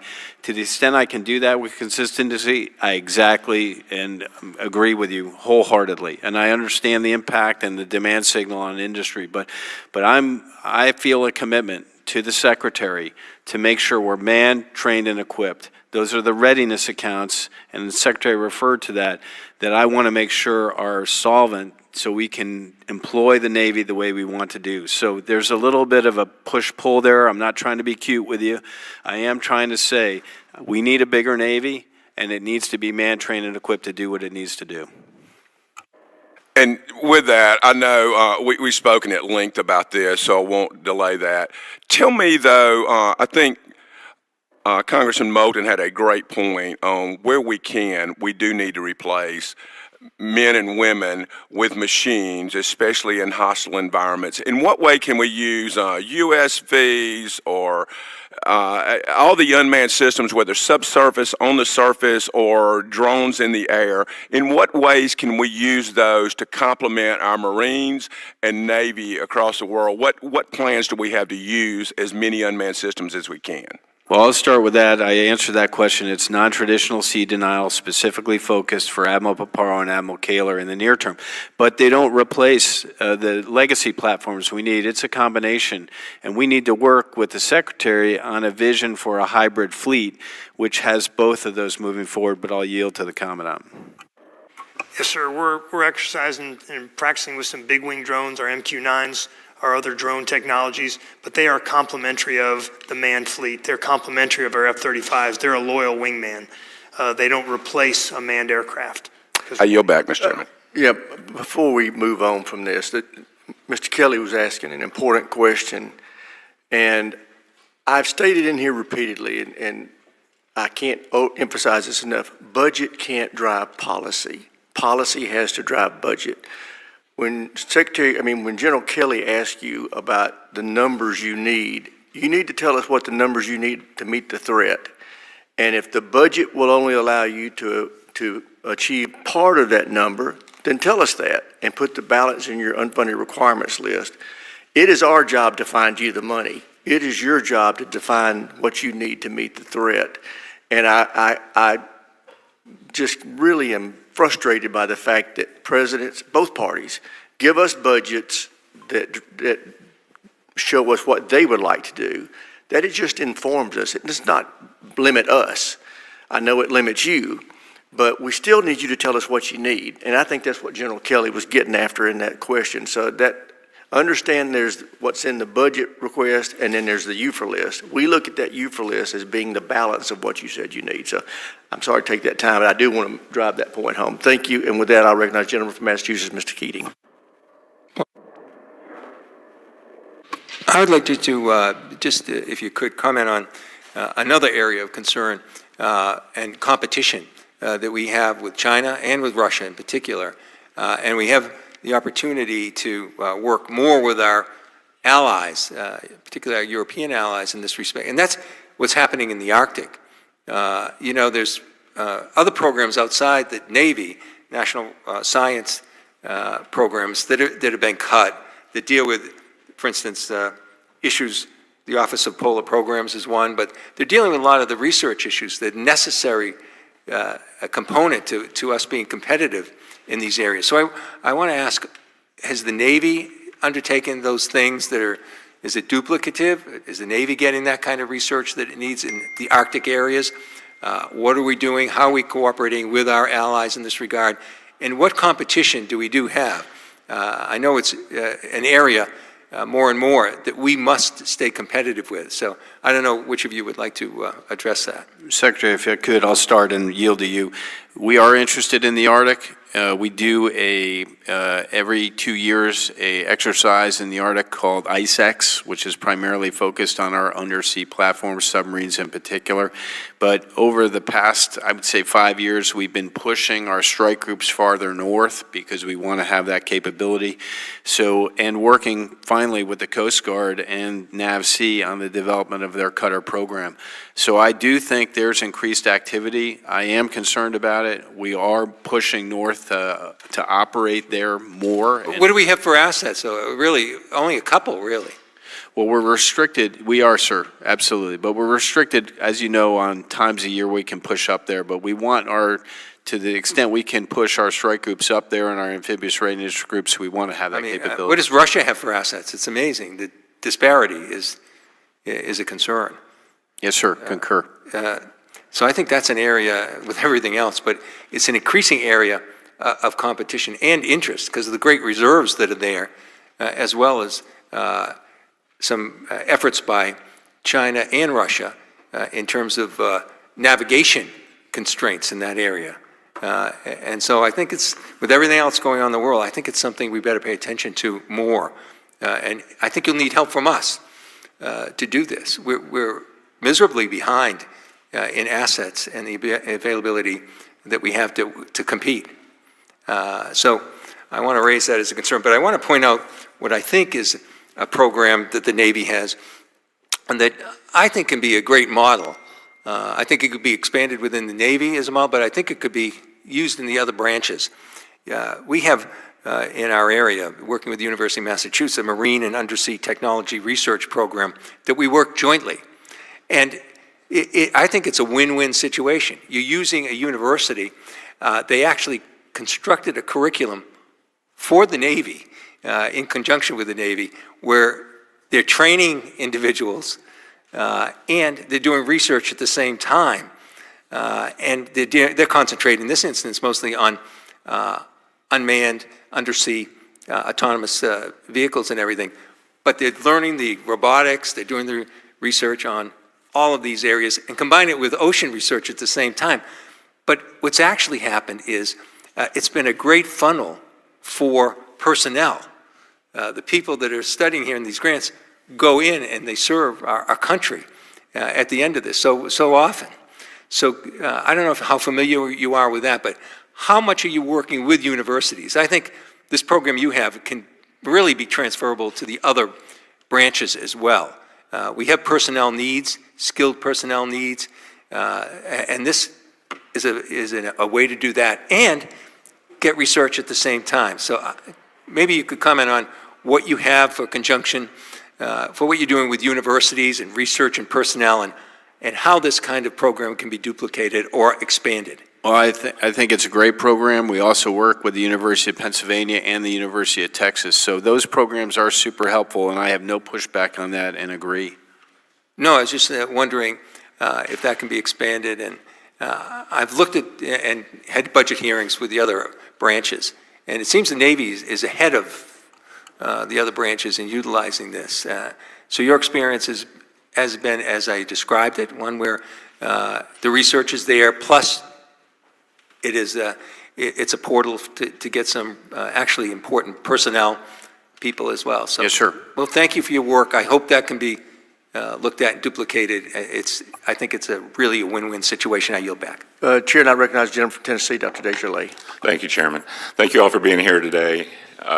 Admiral Kilby, the Navy's pilot shortfall is increasingly concentrated in high-skilled strike fighter and electronic attack pilots. Surveys show aviators want flexible contract terms and more merit-based retention bonuses. What are you doing to improve this issue, and have you seen any progress, and do you need any additional authorities from Congress? Hey, sir, it's got our attention. It's had our attention for some time. It's not a new issue for us, but I think it's an issue we really have to keep in close control and understand and follow. I am seeing progress. I don't know that I need additional help from you. I do think special pays when we need that, and having the authority to give those special pays is an important tool in the tool bag to retain and gain those folks to serve our country. And staying with you, you have 23,000 fewer sailors than needed to man the fleet, and only 89% of the positions were filled as of March. Are you concerned at all with this readiness issue, and what is the Navy doing, not just to recruit, but to restructure how we think about crew models, contractor support, and training pipelines? Well, I'll try to be brief here, sir. I am concerned about it. It's my number 2 concern behind shipbuilding and ship repair. I am optimistic in where we are with recruiting this year and where we frankly turned around since the mid of 2024. We saw a change in behavior in our structure, and we put a lot of emphasis on it to get after it. And we're in a reasonably good place. But to your point, 22,950 gaps at sea is a big deal. I think we'll be in a better place at the end of this year. I don't want to go back in the wrong direction of the history, though, where we reduce crew manning and we increase load on the crews. So we've made an adjustment over the last several years where we added 15,000 billets at sea so we can properly man the ships to do the work we have.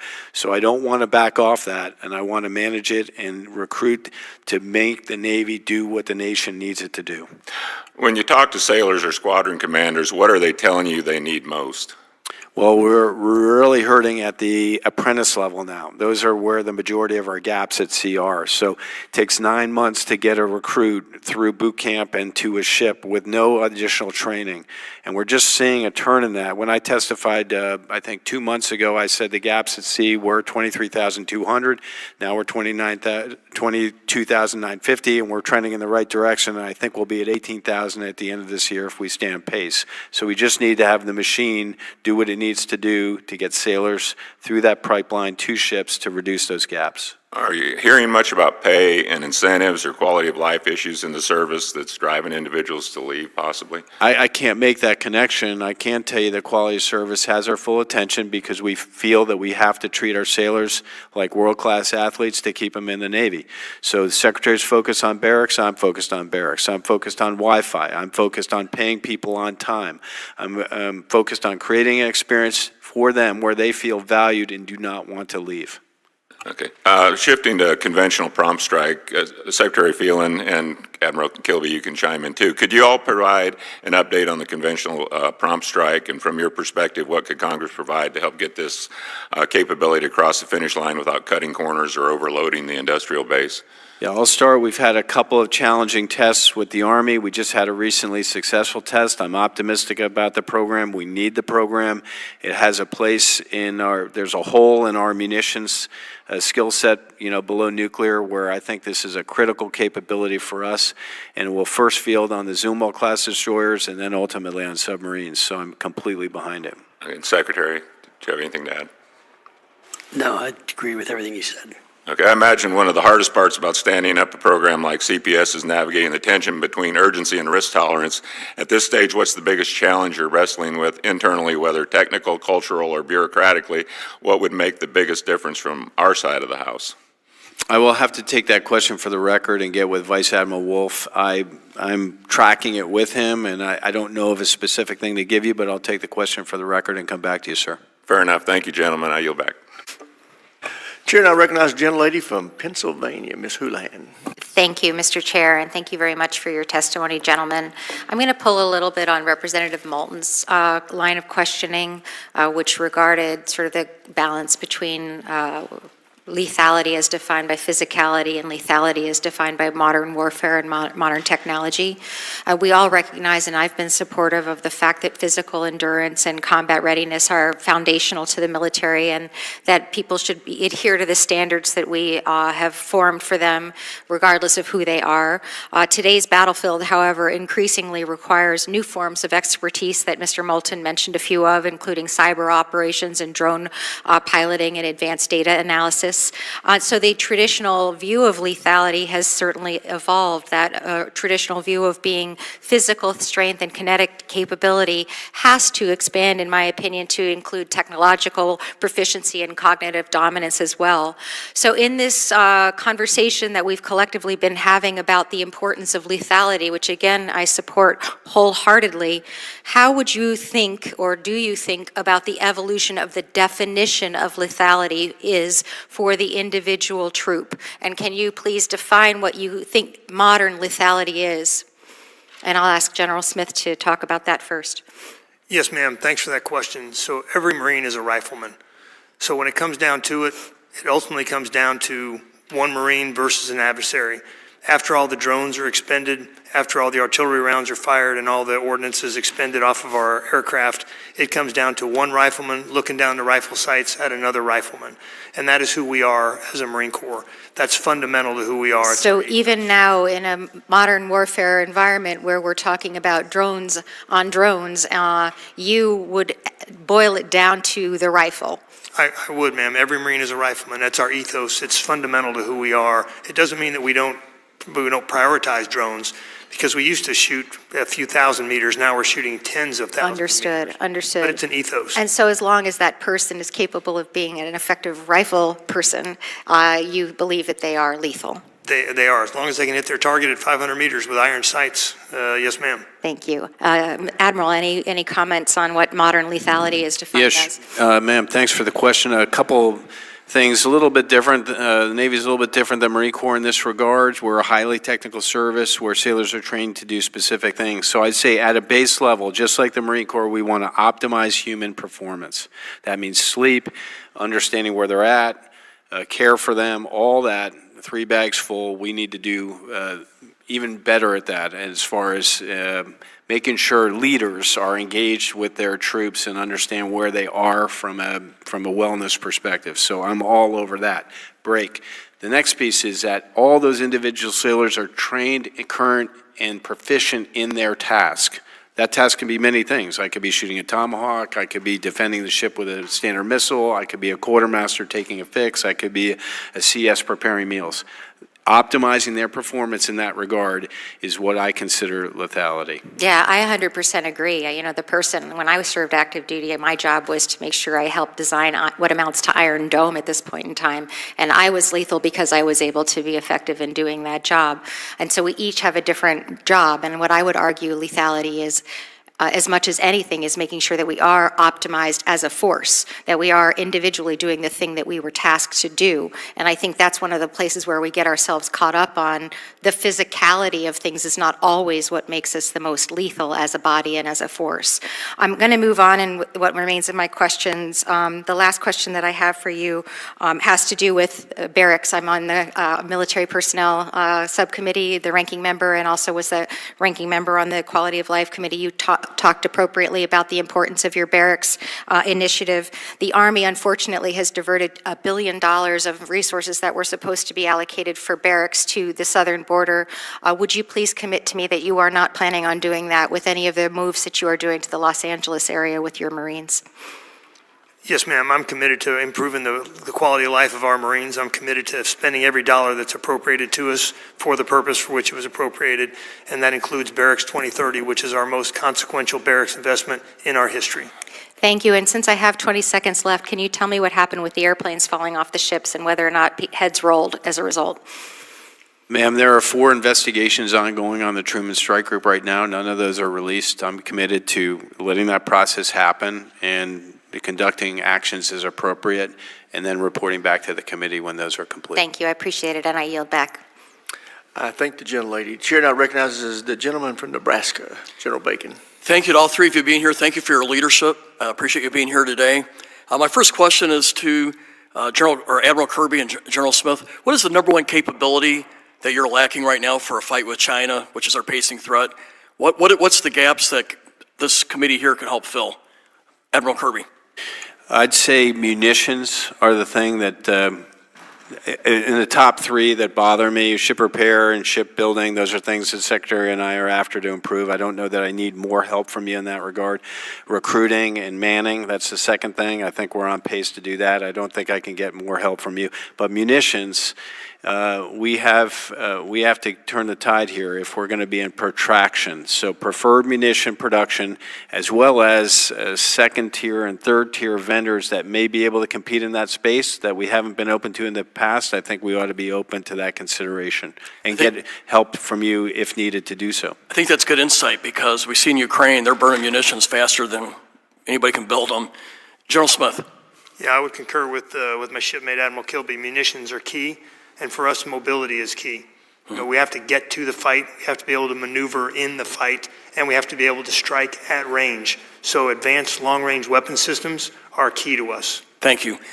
Admiral Kirby, Ukraine attained sea supremacy in the Black Sea without really a Navy. What are the lessons learned for the U.S. Navy? Well, it's a different, a little bit of a, there are lessons to be learned there, and I think the commitment to get to a hybrid fleet and learning to use unmanned more effectively is a path we're on.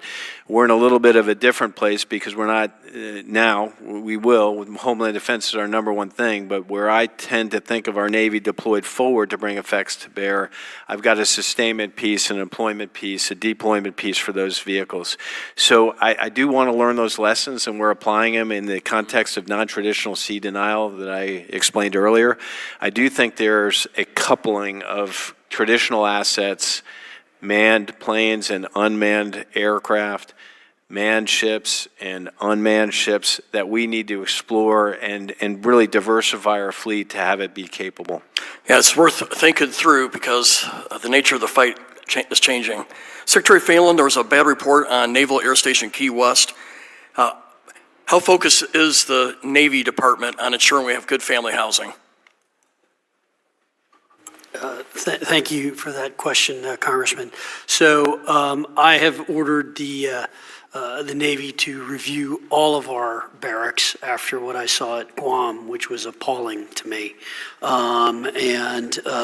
Those sailors and Marines have been moved out of the building they were in and put into a new building, new barracks that was built.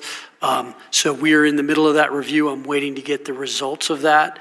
And then I will be going out to Key West as well to look at that. The Marines beat the Navy to the punch on this and have been reviewing barracks, I think, for about the last year or two, and are in the middle of modernizing those. I saw some at Camp Lejeune that are getting updated because some of the ones they're in are also not really good, and that needs to change. So I look forward to sharing that with the committee as soon as I get that report done. And to your prior question on ways, on munitions and ways you could help, one thing I would also say is we are going to have to, in our contracting, own our IP. We pay for a lot of our IP, and we get hung up by the big primes saying, well, we need to fix it because we own the IP, or we're not going to give you that IP. It doesn't work. It doesn't, and we need to really change that. If I may follow up, the GAO gave us a failing score in barracks, all the departments on barracks and dormitories. We had a report a couple of weeks ago saying that Secretary of Defense had moved out about $1 billion out of barracks into other needs. But yeah, we got a failing grade in dorms, and you just touched on Guam and some other places. Have you seen money being moved out of the Navy's accounts to support dormitories or barracks? I have not. Okay. No, sir. We're still fully committed to Barracks 2030. Not to my knowledge. Okay, thank you. Just let you know we got our eyes on it, even though there's mixed feedback I'm getting. I wanted to ask you a question on the SLCM briefly. I think it provides us a lot of options. How are we doing with the SLCM N deployment or production? So we're committed to SLCM N. I think we had some questions in other hearings about platforms, which platforms. I think initially my opinion is a submarine is the initial platform to deliver that, and we're committed to the program to deliver it on the schedule of 2034. There may be some options to look at some interim capability, and we look forward to exploring those as well. Mr. Chairman, I yield back my -5 seconds. Gentleman yields back, Chair, and I recognize Mr. Golden of Maine. Thank you. Admiral Kilby, you've consistently testified before the committee about the Flight 3 DDG delivering capabilities of important need to the fleet, specifically the radar, which is going to be key to anti-air and ballistic missile defense. One assumes this remains a high priority in places like the Red Sea, Persian Gulf, or South China Sea. Do you agree with that? I agree completely, sir. And the Navy's shipbuilding plan envisions 23 Flight 3 ships. You currently have one in the fleet, correct? Well, yes, sir. One is about ready to deliver. Thank you. Mr. Secretary, the pending reconciliation bill includes 2 DDG Flight 3s. Congressional intent was pretty clear that these would result in a 3-ship cadence in FY 26 and FY 27. I'm now hearing behind the scenes that the plan that we don't have yet, complete plan from you, is going to goose egg the DDG program in your request for FY 26. So I've been on the committee for 6 years, and I've heard from the Navy consistently a desire that the 2 DDG yards achieve a 1.5 ship per year rate of production. But here you're signaling demand that would not support that rate of production. So do you envision paying these yards to build ships? Or, I'm sorry, I'll rephrase that, to not build ships? Or do you expect these yards to achieve a 1.5 ship production rate only to then turn around and lay shipbuilders off? Thank you for the question, Congressman. Look, the President and I are committed to national defense and are committed to shipbuilding. As it relates to the budget, look, we are working very closely with the OSD and the OMB on this as we speak, basically daily. And so we have a good idea of what we need and don't need, and that is. And I don't want to get in front of the President on that, and I know he'll be coming out with a budget soon, but I think shipbuilding will fare quite well in that budget. Shipbuilding, yes, but I'm talking about destroyers. Yeah, I can't go into specifics with you right now, Congressman, but I understand the question. I think, we are at the end of line on the current destroyers and looking at DDGX. As I said before, we're looking at the whole force and trying to understand what the whole force posture should be in terms of what we're learning and what's going on and how we should be structured in effect. And destroyers are an important component of that. Yes. Across the country we have skilled shipbuilders, but they are aging. And every yard is trying to bring in new shipbuilders to train them up, to have the skills that they need to build the best, most quality, most lethal Navy that this country needs. On this committee, we have found through studies which we partnered with the Navy to do, that it takes on average 7 years to develop a high asset, fully skilled Navy shipbuilder. So this rate, the signal, the consistency of the signal demand from the Navy, and then to actually deliver on acquiring at that rate is key to not only developing that workforce, taking 7 years to get them there, maintaining them. And you cannot build a future DDGX without shipbuilders. I agree with you, and I have more ships than our shipyards can handle for the next 10 years, whether it's a destroyer, whether it's a tanker, whether it's an oiler, whether it's a submarine. So I am not worried about the demand signal we have. It is getting those workers and getting them trained. It is there, and I think it's incenting the private sector to help us as well. So this is as I said, it's really going to be a whole of government approach. I think the demand signal, as Congressman Courtney mentioned, which we recently did. I hear it. What I'm classes. speaking to is a consistent concern that has been raised that these 2 yards get to a 1.5 ship per year production rate when you're not actually then demanding that rate, which will inevitably lead to ups and downs, to bathtubs in the workforce where you are hiring people, training people, and then laying people off. What we are asking for is simply consistency. And it's just as important as how big the Navy you want to have and how quickly you want to get there. You're not going to maintain the best shipbuilders in the world if they don't think it's a consistent career, and you need their skills and assets. And I would ask for you to give that some deep thought. Gentleman's time's expired. Chair, I recognize the gentleman from Texas, Mr. Fallon. I thank you, Mr. Chair, and thank the witnesses for coming today. Secretary, I think we're all elated and relieved that there has been the news of the turnaround with recruiting. What I'd love to ask is, can you talk a little bit about the targeted goal and where we're at and compare that to last year? And then, more importantly, drill down to the foundational reasons why there has been a turnaround. And you may not know exactly that right yet, but was it messaging and advertising? Was it changes in the recruiting approach? Was it changes at the top, in the chain of command? Was it increased access? And then if you could do a deep dive and come back and share with us, because whatever we're doing right, I want to learn the lessons from that and keep doing it.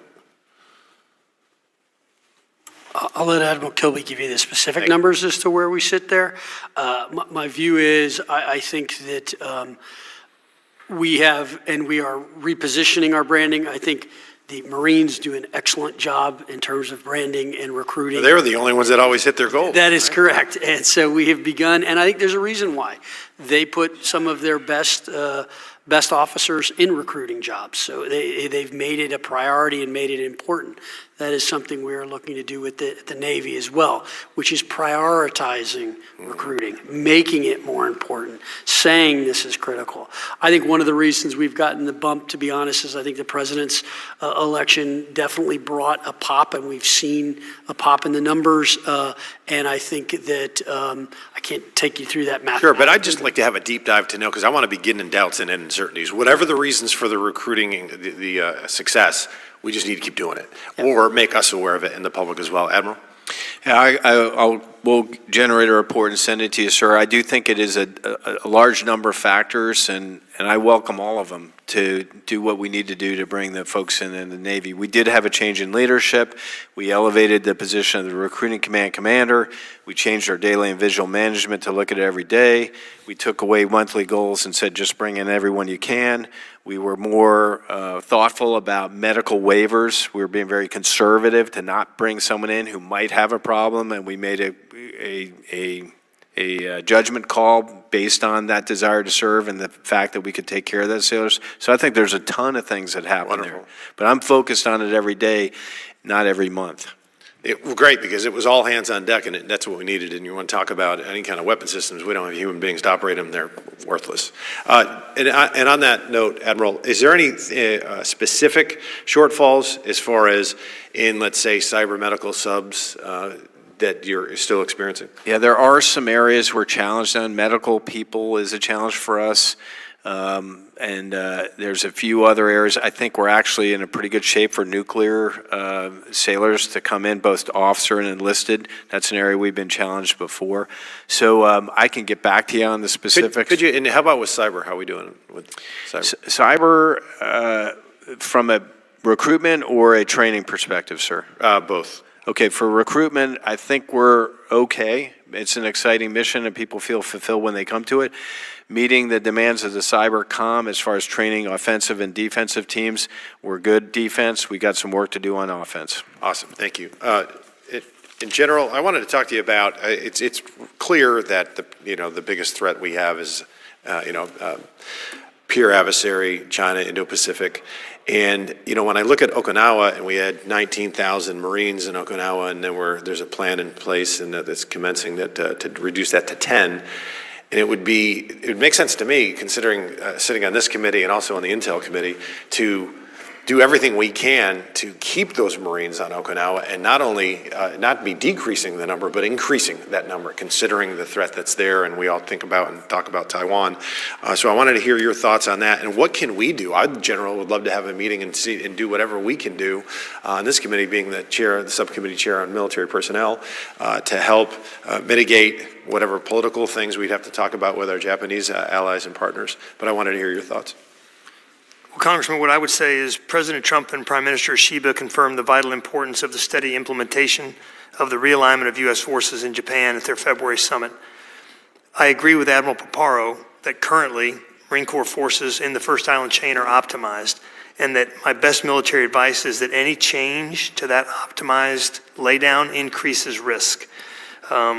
So again, we are currently optimized as we stand now, and any change to that optimization increases risk to the O-plans and increases risk to the combatant commander. Gentleman's time's expired, Chair, and I recognize the gentlelady from California, Ms. Jacobs. Thank you, Mr. Chairman, and Admiral Kirby, General Smith, Secretary Phelan, thank you for being here. I represent San Diego, so I look forward to this hearing every year. Obviously, the Marines and Navy are integral to my community, and I wish that I was able to spend my 5 minutes asking you about childcare and housing and shipbuilding and how we could make our Navy and Marine Corps everything we need for the war of the future. But unfortunately, because of President Trump's deployment of 700 active duty Marines into Los Angeles over the objections of local officials, I will be asking about that instead. So General Smith, first, I'd like to ask you about training. I know it's never standard practice to train Marines in crowd control and non-lethal engagement. I've spoken to folks at 1MEF. I saw your testimony yesterday for the Senate Armed Services Committee, in which you said that all 700 Marines currently deployed to Los Angeles have received training or are currently being trained in de-escalation, crowd control, and less than lethal means. I received a response to a request for information from the Marines yesterday that said that only a portion of the battalion has completed this training and the remainder will be fully trained shortly. Will any Marine be allowed near civilians in Los Angeles before completing the full course of this training? No, ma'am. Excellent. Good to hear. Precisely how many hours of formal instruction has each Marine already received on crowd control and less than lethal tactics? They've received 4 days worth of training. Yesterday you said more than 2 hours, but you'd get back with specifics. Now you can say precisely 4 days? 4 days. Okay, good to know. Within the last hour, CNN has begun reporting that, quote, the 700 Marines mobilized to the LA area on Monday night are still undergoing training as of Wednesday morning, and it is not yet clear when they will be employed onto the streets to help with protests, end quote, according to the U.S. Northern Command spokesperson. And yet yesterday, the Secretary of Defense was in front of the House Appropriations Committee where he told that committee that as far as training, all of the units on the ground had been fully trained in their capabilities of what they're executing on the ground. Should this committee believe your statements today and the Northcom spokesperson, or the Secretary of Defense's testimony in front of the Appropriations Committee?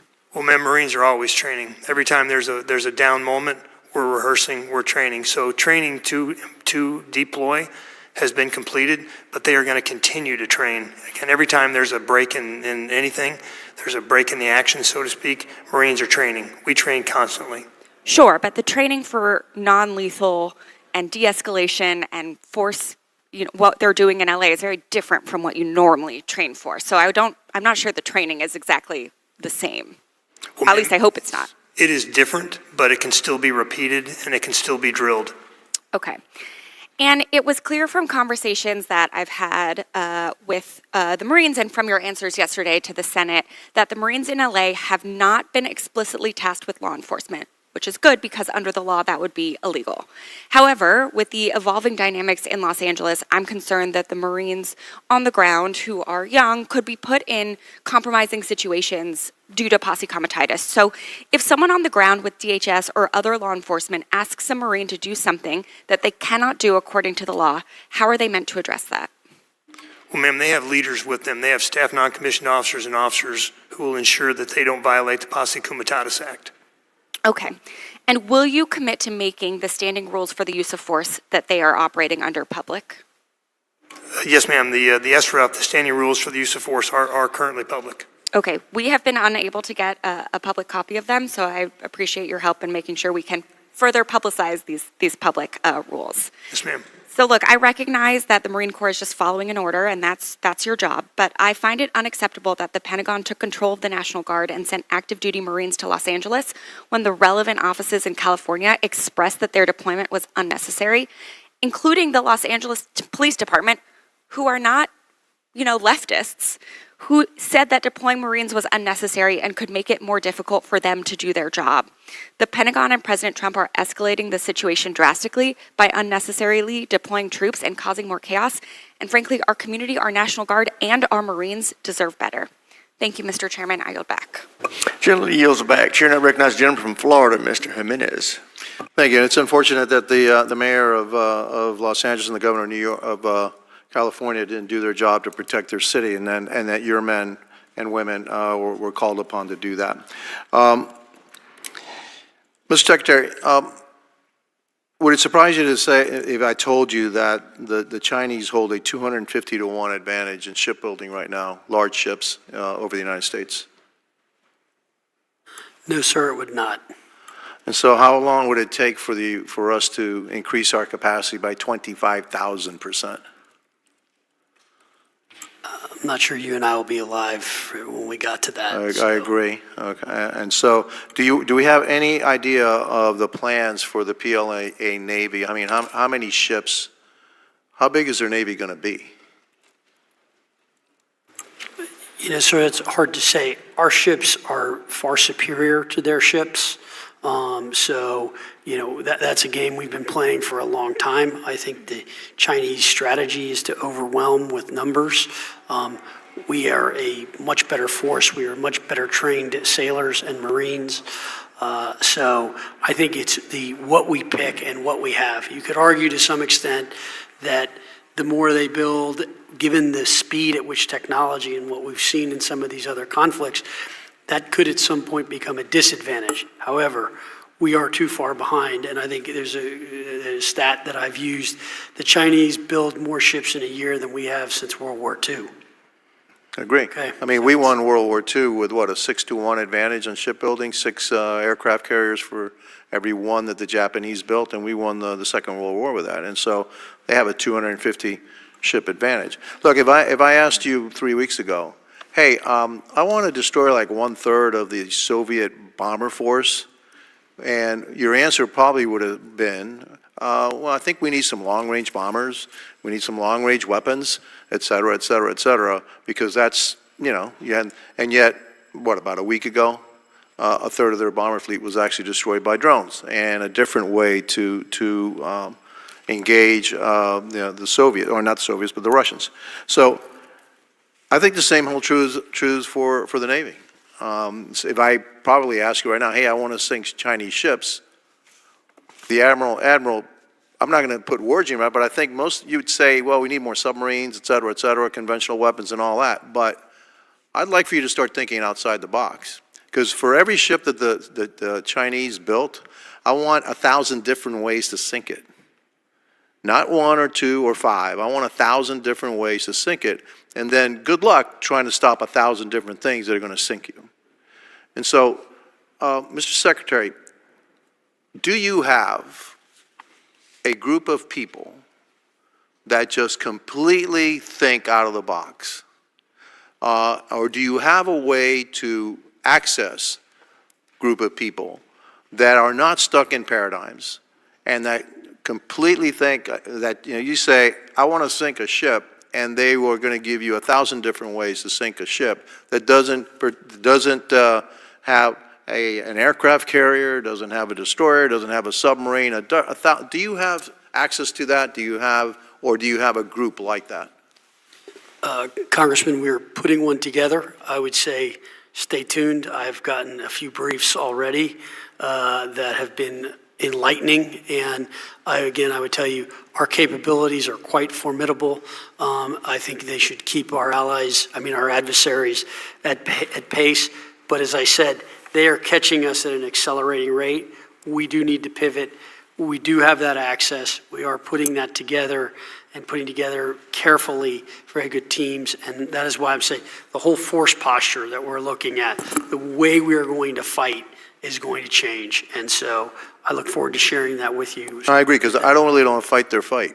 I mean, on a production scale, they could outproduce us, so I want to fight them a different way, all right? And so, you know, I think the Poles still had cavalry back in 1939, right? They somehow thought it was a really good idea to face the Germans with cavalry, and I thought they got, you know, okay, well, it might have been great, you know, in the 19th century, but cavalry in the 20th century just didn't work.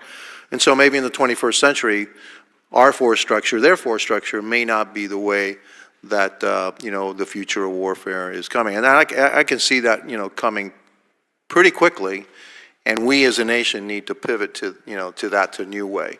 And I hope that you'd get more than 2% into automated systems that you have right now in the budget. And my time's up, and I yield back. Gentleman yields back. Chair Liner recognizes the gentlelady from New Hampshire, Ms. Goodlander. Thank you, Mr. Chairman, and thank you to our witnesses for being here today.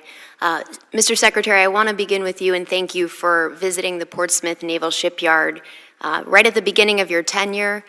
You were there back in April, and I was very encouraged to hear from you, and I appreciate you too, Admiral, prioritizing what we need to do for our public shipyards. The Portsmouth Naval Shipyard is America's oldest public shipyard, and the men and women who work there have really hard and important jobs, and I appreciate what you've said about the need to support our shipyard workers. We also need to hire more shipyard workers, as you've both testified. And at the Portsmouth Naval Shipyard, we've got to hire 550 workers a year. I was encouraged, Mr. Secretary, that when you visited back in April, you announced that 150 personnel have received initial job offers. I wanted to ask you, as far as we know, no one has actually been hired since then. And we want to support you in clearing the way of any red tape or bureaucratic process that is preventing shipyard workers from being hired. So could you give us a status update? I'll have to take that one for the record and come back to you. Congresswoman, I don't have those numbers with me right now. Well, would very much appreciate an update on the status, and we'll submit questions that go directly to any bureaucratic hurdles that you're facing at OMB or OPM. You know, I also just want to point out what you've said about supporting our workers is really important.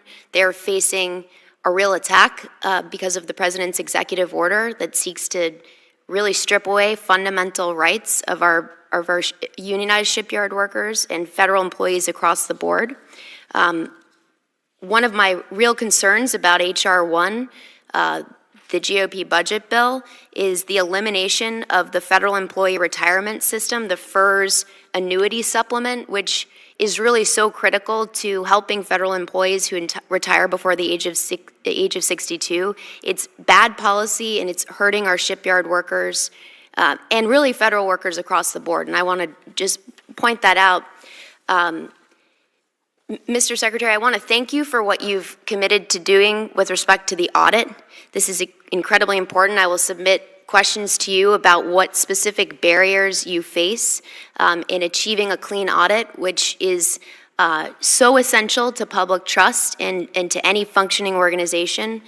And I also want to thank you for your commitment to the right to repair and for your candor in assessing the situation as it is, that this is just simply nonsense and an outrage that we can't fix our own equipment. And I look forward to hearing what steps you're concretely taking to ensure that we fix the way that we do contracts and we empower the Navy to repair its own and maintain its own equipment. General, I want to pick up on my colleague's line of questioning and ask you, and Mr. Chairman, I'd like to submit to the record an article from the Associated Press yesterday entitled "Pentagon Draws Up Rules on Possible Use of Force by Marines Deployed to LA Protests." Without objection, so ordered. Thank you. General, can you please clarify what rules, the President's executive order do not specify what rules apply to any Marines who have been deployed to Los Angeles or who will be deployed domestically in the future? What rules apply and when were those rules written? Because according to this article, quote, the Pentagon was scrambling just this week on Monday to establish rules to guide U.S. Marines who could be faced with the rare and difficult prospect of using force against citizens on American soil. Ma'am, we're using the standing rules for the use of force, or SRUF. These rules emphasize de-escalation, use of non-lethal force, and the inherent right of self-defense for Marines and others. So SRUF, standing rules for the use of force. And General, you commit to providing this committee with a complete copy of the rules that are being distributed right now? Yes, ma'am. And when were those rules developed? Were they revised at all? I don't believe they were revised, ma'am. So it's always been clear from your perspective what rules apply, and it's the rules you just mentioned. Yes, ma'am. These are rules that we would use in any number of situations. Marines have training in crowd control, and they have these rules for embassy reinforcement. They have these rules for non-lethal situations, and they're trained to them. Thank you, General. And the 4 days of training, who is responsible for this training, and where is it being conducted? Ma'am, I am responsible for it, and the local commanders are responsible for it. It's being conducted at home station. Gentlelady's where they're time's deployed. expired. Chair, I recognize the gentlelady from South Carolina, Ms. Mace. Thank you, Mr. Chairman, and thank you to our witnesses for appearing before us today. South Carolina's Low Country has a long history as a maritime hub and commercial shipping channel, and it continues to play a critical role in sustaining our Navy's mission, supporting ship repair, logistics, and a skilled maritime workforce. Beaufort County is home to Parris Island and the Marine Corps Air Station Beaufort. We're enormously proud that we make Marines. For more than a century, Parris Island has been making Marines. At MCAS Beaufort, aviators gain the skills and resilience necessary to operate in the most challenging, contested environments across the globe while maintaining a high state of readiness to deploy and support Marine Corps operations worldwide. Today, I look forward to discussing how we can build upon this strong foundation with sustained investment in infrastructure, expanded training capacities, and integration of cutting-edge technologies. The Low Country has the potential to play an even greater role in our national defense. So, General Smith, I have a few questions for you. I'll start with you this morning. The Marine Corps is undergoing one of the most significant transformations in its history as we modernize for the future of conflict. We must ensure the Corps' training continues to produce the most lethal force in the world. So, General Smith, are the key tenets of force design reshaping the Marine Corps view on the recruit training taking place at Parris Island? Yes, ma'am. Our recruit training hasn't changed. And what role will basic training play in building Marines capable of contested environment operations? Ma'am, basic training is designed to produce a basically trained Marine who will then go on to his or her specialty. So again, our basic training, even though we're doing force design, our basic training remains unchanged. It is the standard by which we train a Marine. And are we using Parris Island currently to train for advanced small unit amphibious tactics? Ma'am, we are not. Okay, are there any plans to, is this a feasible location, I guess, for this kind of training? Would it be a feasible location? Ma'am, I think it would be. It would be a matter of capacity, moving from Camp Lejeune, North Carolina, which is where most of our assets reside, and most of our infantry Marines reside. Okay, and as the Marine Corps considers manned-unmanned teaming, are there any plans to conduct any of this kind of training at MCAS Beaufort? Ma'am, there is a little bit of discussion about using unmanned systems at Beaufort. Some of our big wing drones are MQ-9s, et cetera. So we will continue to evaluate whether it is feasible to support that at MCAS Beaufort. What would you need to be supported there? We would frankly need infrastructure. We'd need base housing. We would need the ability for our hangars to house multiple types of aircraft, et cetera. I was going to ask, do they have enough hangars there, hangar space? No, ma'am, they do not. Not yet? They do not. Okay. How is the Marine Corps leveraging virtual training to prepare aviators for real-world conditions? Ma'am, I just was down at Pensacola. In fact, we are leveraging it such that an individual student can go into use goggles and use a virtual T-38 and train themselves, basically. They've got original training, but they can repeat and they can practice as many times as they want to accelerate their syllabus. And once you're trained and you pass the syllabus, then you move on. And we've seen that it is cutting through, or it is cutting down on the glut and the backlog of. So you see an advantage to using absolutely. the technology and training Marines? Yes, ma'am. We're using more it across effectively. the board. We're using that in our ACV, our amphibious combat vehicle. We're using that at flight school, and that is naval aviation. I've crashed a few planes on one of those simulators. It's not easy. Man, it's very realistic. Yeah. But back to a question about infrastructure investments and MCAS Beaufort. What infrastructure investments is the Marine Corps prioritizing to ensure MCAS Beaufort can continue to fulfill its mission? Ma'am, frankly, what we need is hangar space, and we need our maintenance facilities. That is the key. If it's going to house Marine Corps aircraft, we have to have hangar space to protect those aircraft from storms, and we have to have maintenance space. Do you know roughly the amount of investment or money that's needed to continue the mission? Ma'am, I don't. I'll have to get that and take it for the I record. would love to. I've been down there, and I've been in some of the hangars, and I've seen it multiple times. So would love that information if your office can provide that to us. With that, Mr. Chairman, I'll yield back, and thank you very much, General. Thank you, ma'am. The gentlelady yields back. Chair now recognizes the gentleman from California, Mr. Cisneros. Thank you, Mr. Chairman, and thank you all for being here today. Secretary Fallon, John Paul Jones, the father of the Navy, wrote, "It is by no means enough that the officer of the Navy should be a capable mariner. He must be of that course, but also a great deal more. He should also be as well a gentleman of liberal education, refined manners, punctuous courtesy, and the nicest sense of personal honor." By liberal education, he means a sense, right? Literature, sciences, mathematics. It's even inscribed on the walls at the Naval Academy.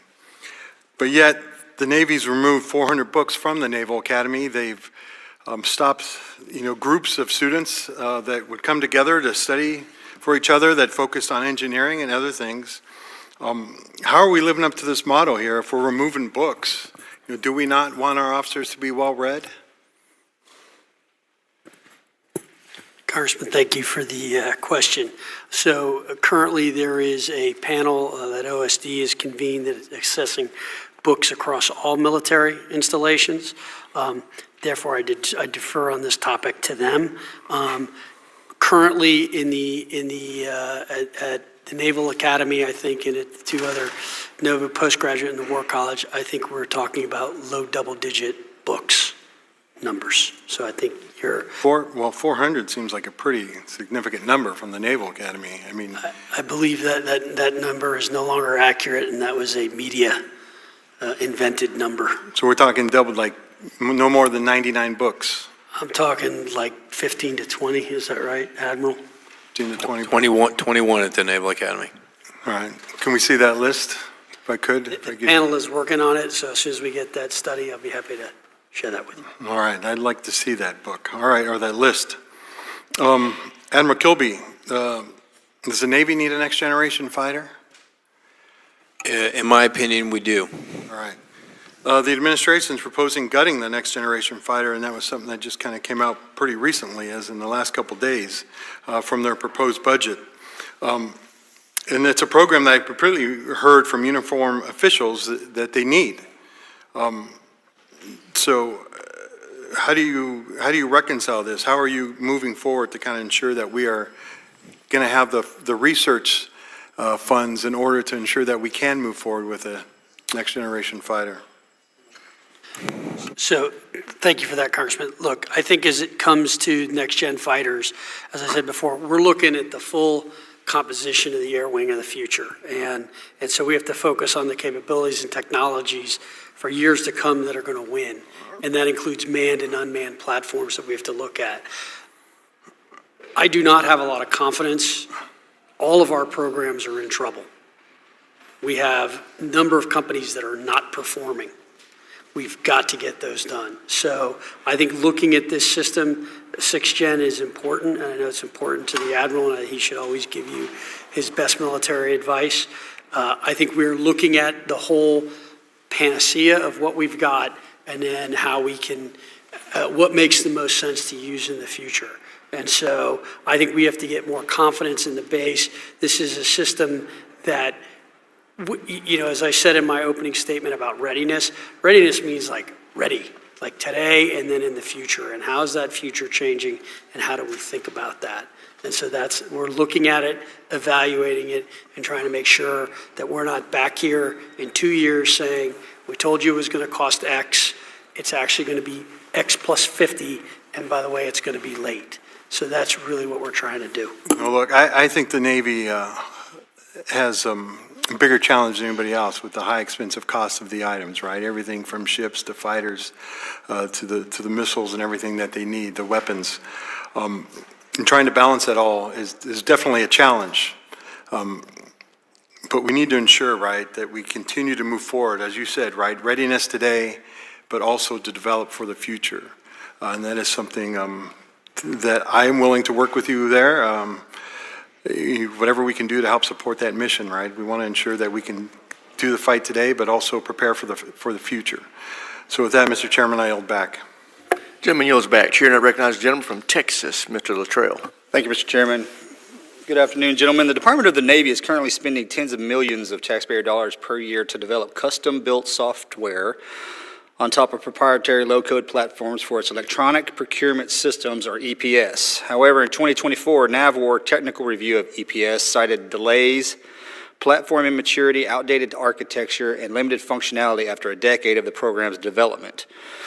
Secretary Phelan, given the administration's focus on integrating commercial solutions to achieve greater efficiency, why is the department not, or is it competing this program for a more innovative, scalable, and cost-efficient off-the-shelf solution?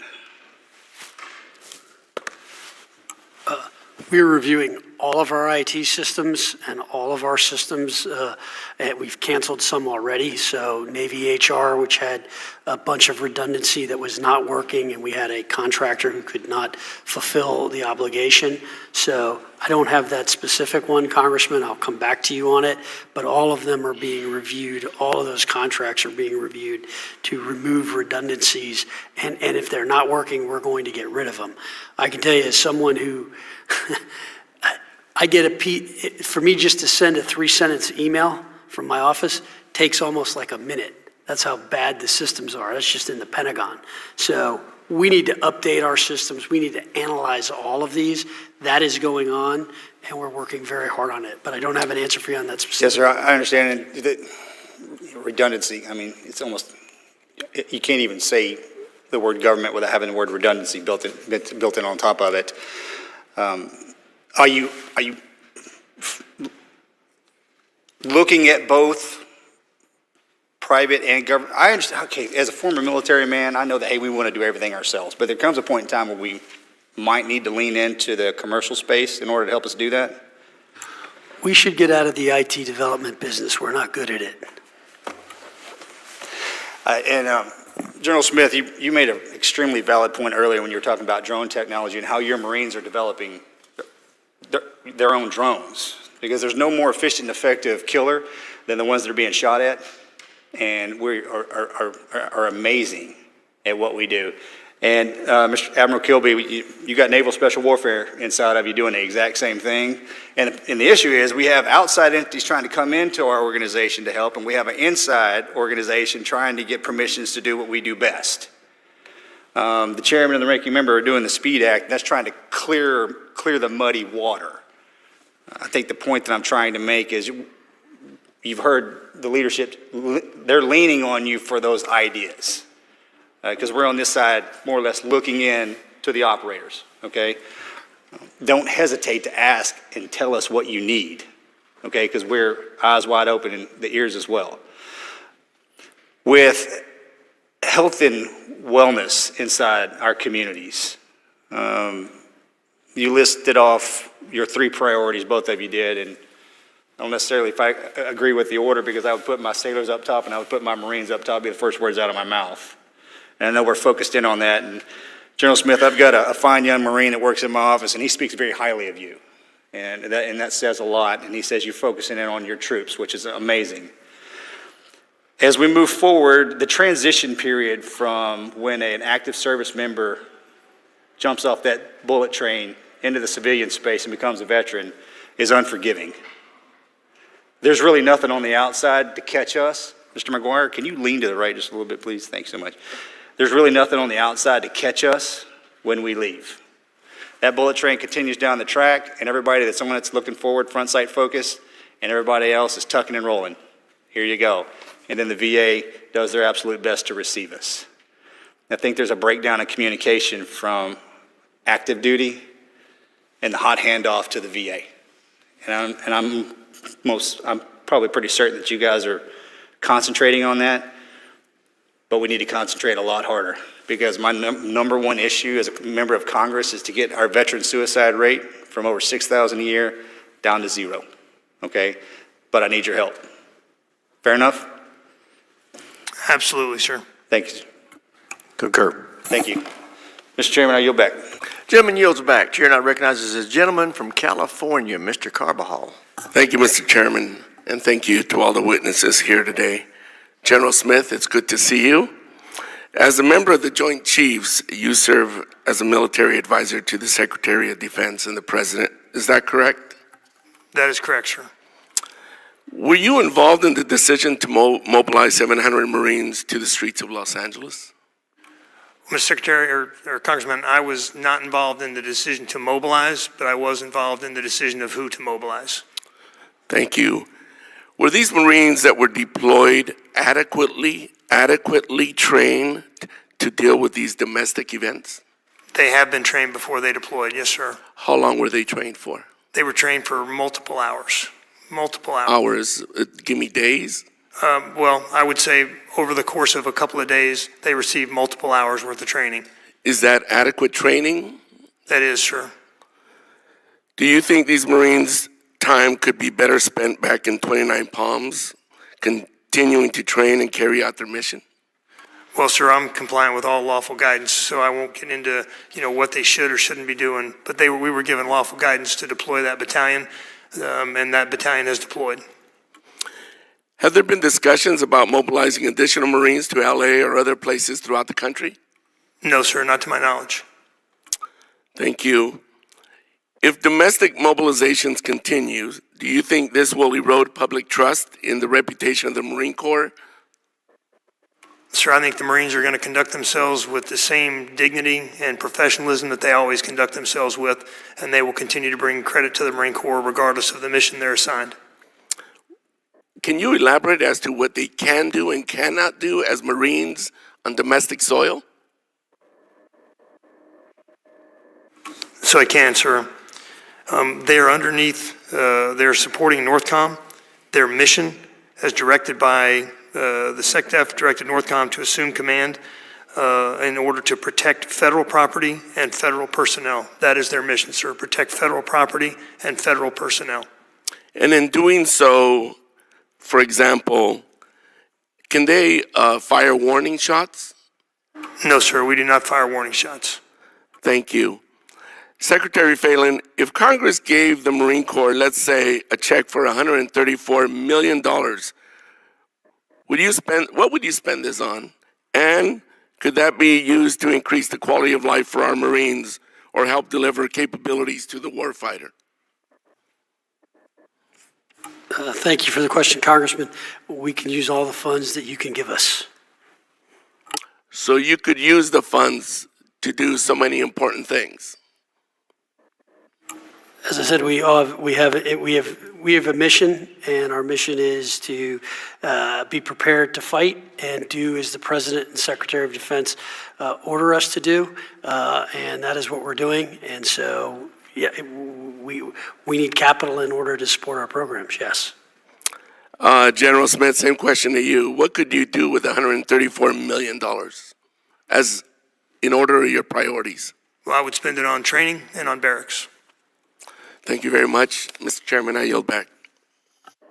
Gentleman yields back. Chair now recognizes the gentlelady from Virginia, Ms. Kiggins. Thank you, Mr. Chair, and thank you very much to our panelists for being here. I have the privilege of representing a big Navy district down in Hampton Roads, Virginia, and wanted to thank you all for continuing to prioritize the quality of life, quality of service measures that we spent so much time on last Congress. That continues to be a priority of mine as well. So many of my colleagues have talked about shipbuilding and ship repair during this session, and technology integration, use of unmanned and drones. So thank you for keeping that also on the top of your list of things to do. I wanted to take a few minutes, though, and talk about the importance of the East Coast Navy.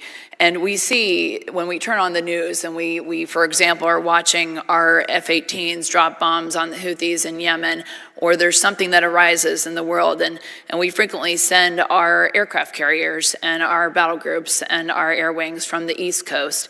And I know we recently welcomed home the Truman and before that the Eisenhower battle groups, and a lot of activity between what's happening in the Baltic Sea with Russians and their submarines to what's continuing to happen in the Middle East and the Red Sea and Israel. So we can't understate the importance of the East Coast. And I represent the East Coast Master Jet Base, which is woefully underappreciated, woefully not taken care of. So I just wanted to hear from you all, because you all are all the leadership of our naval services. Admiral Kilby, can you please tell me what you think is the importance of the East Coast Navy in projecting American strength and deterrence? Rep. Kiggins, thanks for that question. Quick soundbite on Truman. You know, she defended herself or other ships or another country 160 times on her deployment. She conducted 670 strikes from the air or from the sea into Yemen, and she conducted the biggest strike in the history of the world from a single aircraft carrier into Somalia. 8 named operations, 3 different combatant commanders, so I double down on what your statement is and concur. And Master Jet Base Oceana is a big portion of that, in addition to all the infrastructure at Hampton Roads, which is really all services, but primarily Navy, between the Navy base and Oceana. Our aircraft carriers, just to echo that, continue to be tip of the spear. We can get America's might there in a matter of days. There's nothing that can replace that.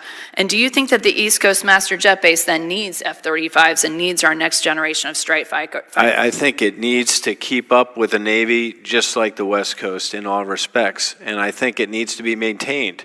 So there's a infrastructure thing that the Secretary and I are after, to include hangars and all runways and piers and all those things. And I, when I was the Deputy Commander of Fleet Forces, I went to Master Jet Base Oceana and concur wholeheartedly with what you're saying. So can I get your commitment in the strategic laydown planning that will be happening very soon, that will be prioritized, our East Coast Master Jet Base? I know the Marines are being taken care of. They have, I believe, 4 F-35 squadrons. The Navy has 0 right now. We have 0 commitment from the Navy saying that they will get F-35s and will get next generation strike fighters, and it's becoming extremely frustrating. I commit to you to look at that and continue to work for that end state, ma'am. And then I also wanted to echo what my colleague had previously said, to open the news the other day and see that the Navy, we had $500 million that was being taken away from us from the Department of Defense to be committed to F-47s that the Air Force had, when Congress and Armed Services Committee had specifically allocated that money for next generation strike fighters.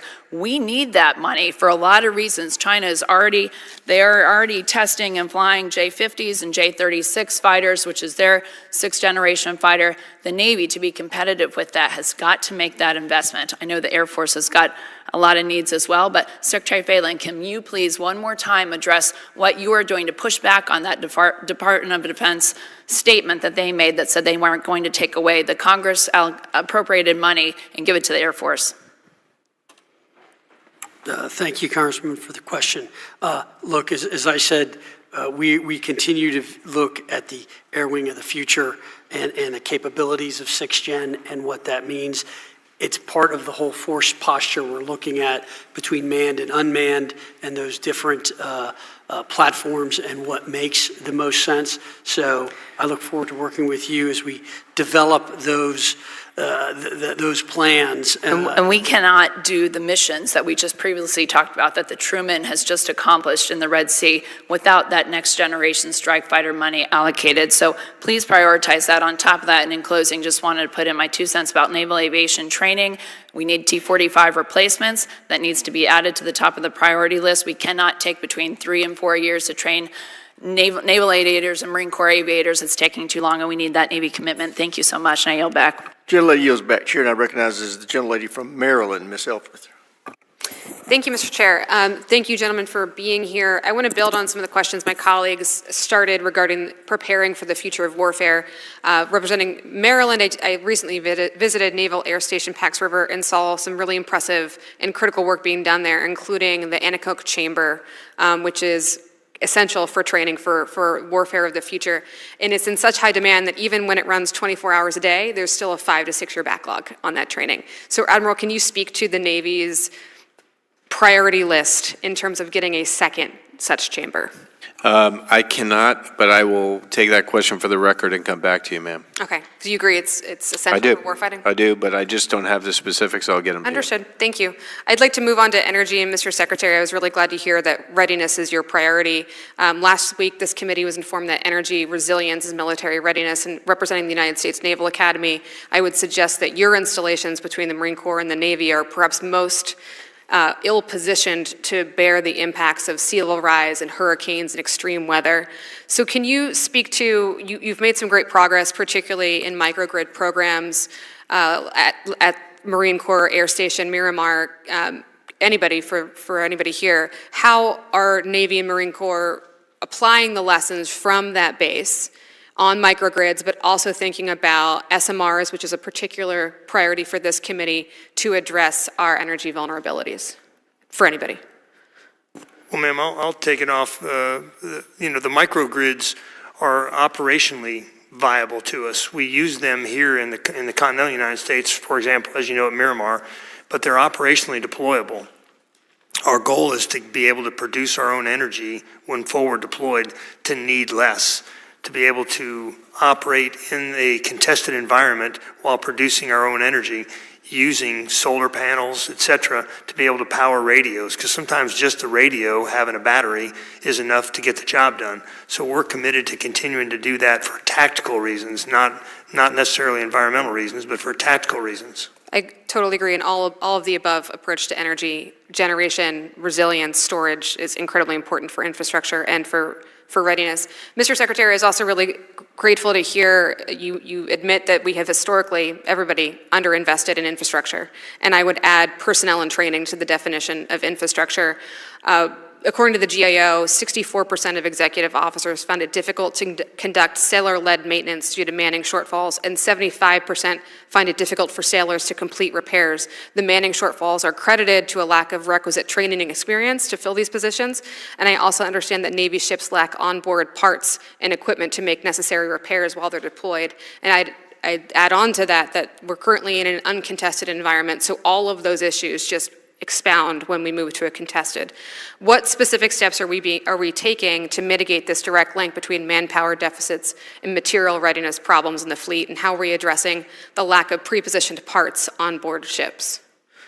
Can I take that, Representative Elfthorpe? I agree with you. I do think there's a component that we're addressing through recruiting and training and getting sailors to ships at the apprentice level, which includes those logisticians that will handle those parts. There's also a commitment from me to fund our repair parts to where they need to be. And thirdly, I think there's an opportunity to really pressurize our jumping into this additive manufacturing space a little bit more aggressively than we have, and I'm working on that with the Chief of the Supply Corps, and have just asked each community leader to give me their top 10 degraders to see if we can't make that equal with the first choice instead of the last choice. So we have work to do here. I love that approach. I look forward to seeing that in the full budget whenever we do get it. And I think this is a good opportunity to double down on the chairman's comments about this being the latest we've ever received. We still don't have a budget, so it's difficult for us to do our constitutionally mandated job of oversight in this environment.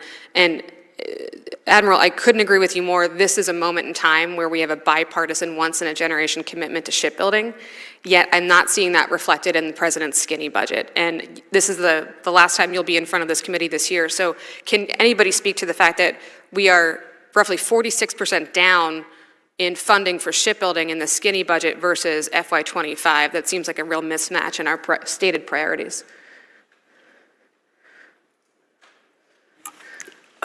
I think, look, as I said earlier, we continue to work with OSD and OMB on the budget and through the numbers, and I think that we are pushing very hard, and I believe it will show a commitment to shipbuilding and a signal to the industry that we are taking it seriously. I look forward to that full budget. Thank you.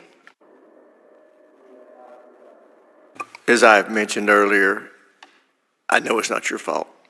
and I've been trying to send a signal to OMB to get us a budget. And I'm very frustrated by the situation we're in, but I know where the problem's stemming from. Gentleman from Guam is recognized. Mr. Moylan. Chairman, thank you for convening this hearing today with our distinguished witnesses. Secretary Phelan, thank you for making the long trip to Guam. Your visit to the military housing was, I'm very pleased that you did that, and you were able to condemn some of the barracks there because of health and safety reasons, and you ordered Camp Blas to be open for our sailors and Marines on Anderson Air Force Base, Guam. Thank you very much. And can you provide, Secretary Phelan, this committee some highlights of what you saw during that inspection? Yes, thank you for the question. So I was very upset because when I was driving by, I saw a very pristine golf course, and then I saw a set of buildings that I thought should have been condemned. And when I found out that there were sailors and Marines in it, I was apoplectic. I then went in and visited 3 different rooms, one that had black mold all over the wall, another one where there's no air conditioning whatsoever. In fact, in all 3 rooms, it was deplorable, just to be perfectly honest. And I was frustrated because we did have Camp Blas done. I was told that it was going to take 4 or 5 months for that to get approved. I had walked the new barracks and had been in them. The air conditionings were working. Everything was working. And I basically said, they need to get into that building and they need to get into it. You got 5 or 7 days. And if that doesn't happen, whoever's holding up that decision should go move into the barracks where those guys are staying until they're prepared to make that decision. Now, what I did see in Guam is some very also impressive things that we're doing in general there. So it is a critical station for us for a couple of different things that we do. I saw really nice brand new facilities that have been built. The training that is going on there and the sorties that are going on are pretty, it's a busy place, I guess is what I would say. Thank you, Mr. Secretary. And because of your efforts and your great concern for our troops there, Vice Admiral Gray did direct a comprehensive study of all Navy and Marine Corps facilities on Guam. Can you provide us with any updates on any of the inspection for that? I'm still awaiting the final report, but did you have those numbers? Yeah, the numbers are relatively small. 5% of the barracks that were inspected fell in that condition, and we're taking action to move sailors out of that.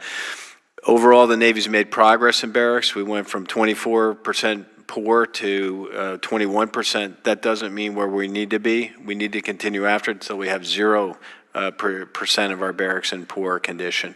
But we are increasing our focus on this area and taking action as the Secretary has directed.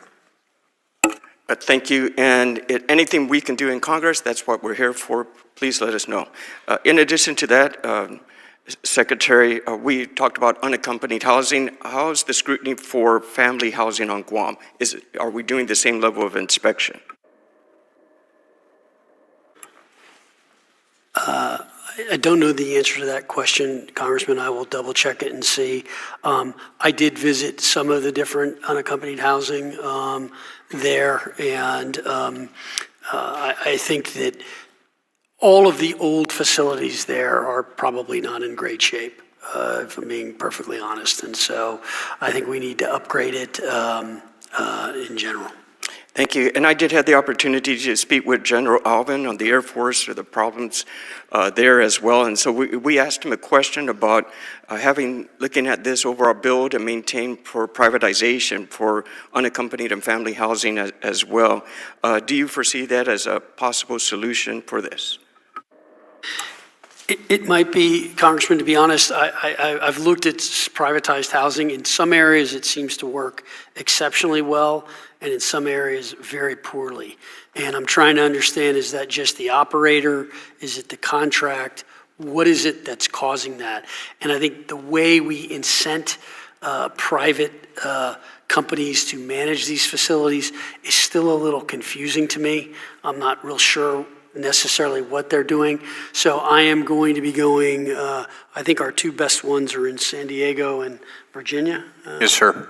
And I'm going to go visit those and see what it is those companies are doing and why that's working there, and trying to understand why it's not working the other. Thank you, Mr. Secretary. Thank you, Mr. Chairman. Yield back.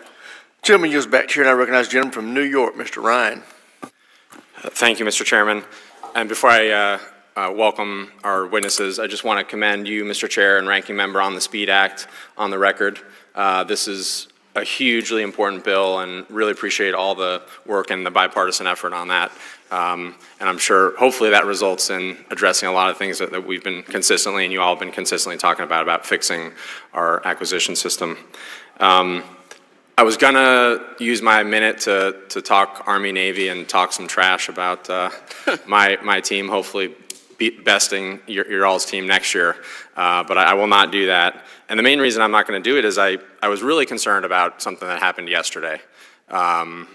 Didn't directly affect your service, but I think it's important to speak about, which is what I believe, at least in my 43 years, an increasing level of politicization of the force that I served in, that you know, both you, General and Admiral, have bravely and heroically served in for multiple decades. So I just wanted to ask you a few questions about that. I think you've both attended multiple States of the Union at this point, is that right? I've only attended one. Thank you, Admiral. Yes, sir, I've attended a couple. And I didn't watch every minute of it, but my sense is that each of the service chiefs rightly sit there maintaining the apolitical nature of our military, a bedrock principle that I certainly learned as a young officer. Is it true that, you know, that's how you all approach that as the leaders of our military, that you're there out of, you know, in your role, but that you don't applaud any particular political statement? That is what I tried to do. General? Yes, sir, that's correct. What is the current guidance you're giving to each of your services and training, given in both parties, an increased politicization of our military forces, especially for junior Marines and sailors that are trying to figure out how to get this right? Admiral. Well, let me start. We are trying in the Navy to instill in a world where social media is so prevalent, your responsibility as a uniformed member of our armed services to be apolitical. When you assume that responsibility through that oath, with that comes great responsibility to protect exactly what you are aligning to. Now, we have had to put out some social media guidance so people understand that, and they understand that when they show up in uniform, they're representing their service, not just their individual being. Thank you, Admiral. And I know, you know, social media is one thing. Visits by elected officials who, by federal rules, are also technically candidates, having declared their candidacy for re-election, or at least filed campaigns for re-election. I think those sort of events present an even more complicated thing, and we saw this play out yesterday at Fort Bragg. For example, what guidance do you give for your Marines and sailors that are attending what's supposed to be an official event, but if it becomes an increasingly political event, how, General, what training and guidance are you putting out about that? Because I'm concerned we're putting our folks in a tough position right now. Well, what I would say, Congressman, is an elected official who's coming to give a speech about the military, that's fine. Military can attend. They can't participate in the dialogue. Yeah, I'm saying when that official visit becomes overtly political, whether that's wearing a campaign hat, for example, or using, in my view anyway, overt political rhetoric. And what guidance or training are you giving to your Marines about that? Well, we don't give Marines any training on that. They don't participate. Well, they participate in the political process at the ballot box, but they don't participate in the political dialogue. I do think it's important, given what happened yesterday, for both of you to look at that. I think some of those Army soldiers were put in a really tough position. I don't blame that on them. I don't blame it on the leaders on the ground there, but I think we're crossing lines every day that I'm concerned about, and would ask each of you to think about what do we need additional guidance or training there? I don't have the answers yet, but I don't want to put our brave young men and women in a tough spot where they might think they're going to an official event, but all of a sudden it feels an awful lot like a campaign rally. And I say that having watched the Commander-in-Chief wear a MAGA hat at West Point graduation, which to me was unacceptable politicization of a day that should be about celebrating those 1,002 brave young men and women who graduated that day. So thank you, Mr. Chair, and yield back. Gentleman yields back. Chair now recognizes a gentleman from Louisiana, Mr. Higgins. Yes, Mr. Chairman, making America great again, one hearing at a time. Welcome, gentlemen, to testify before us.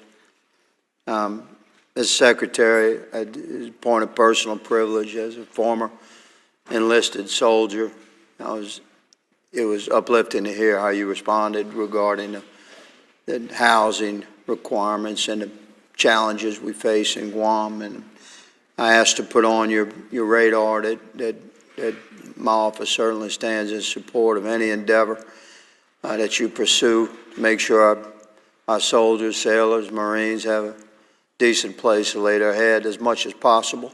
Sometimes that's no place to lay your head.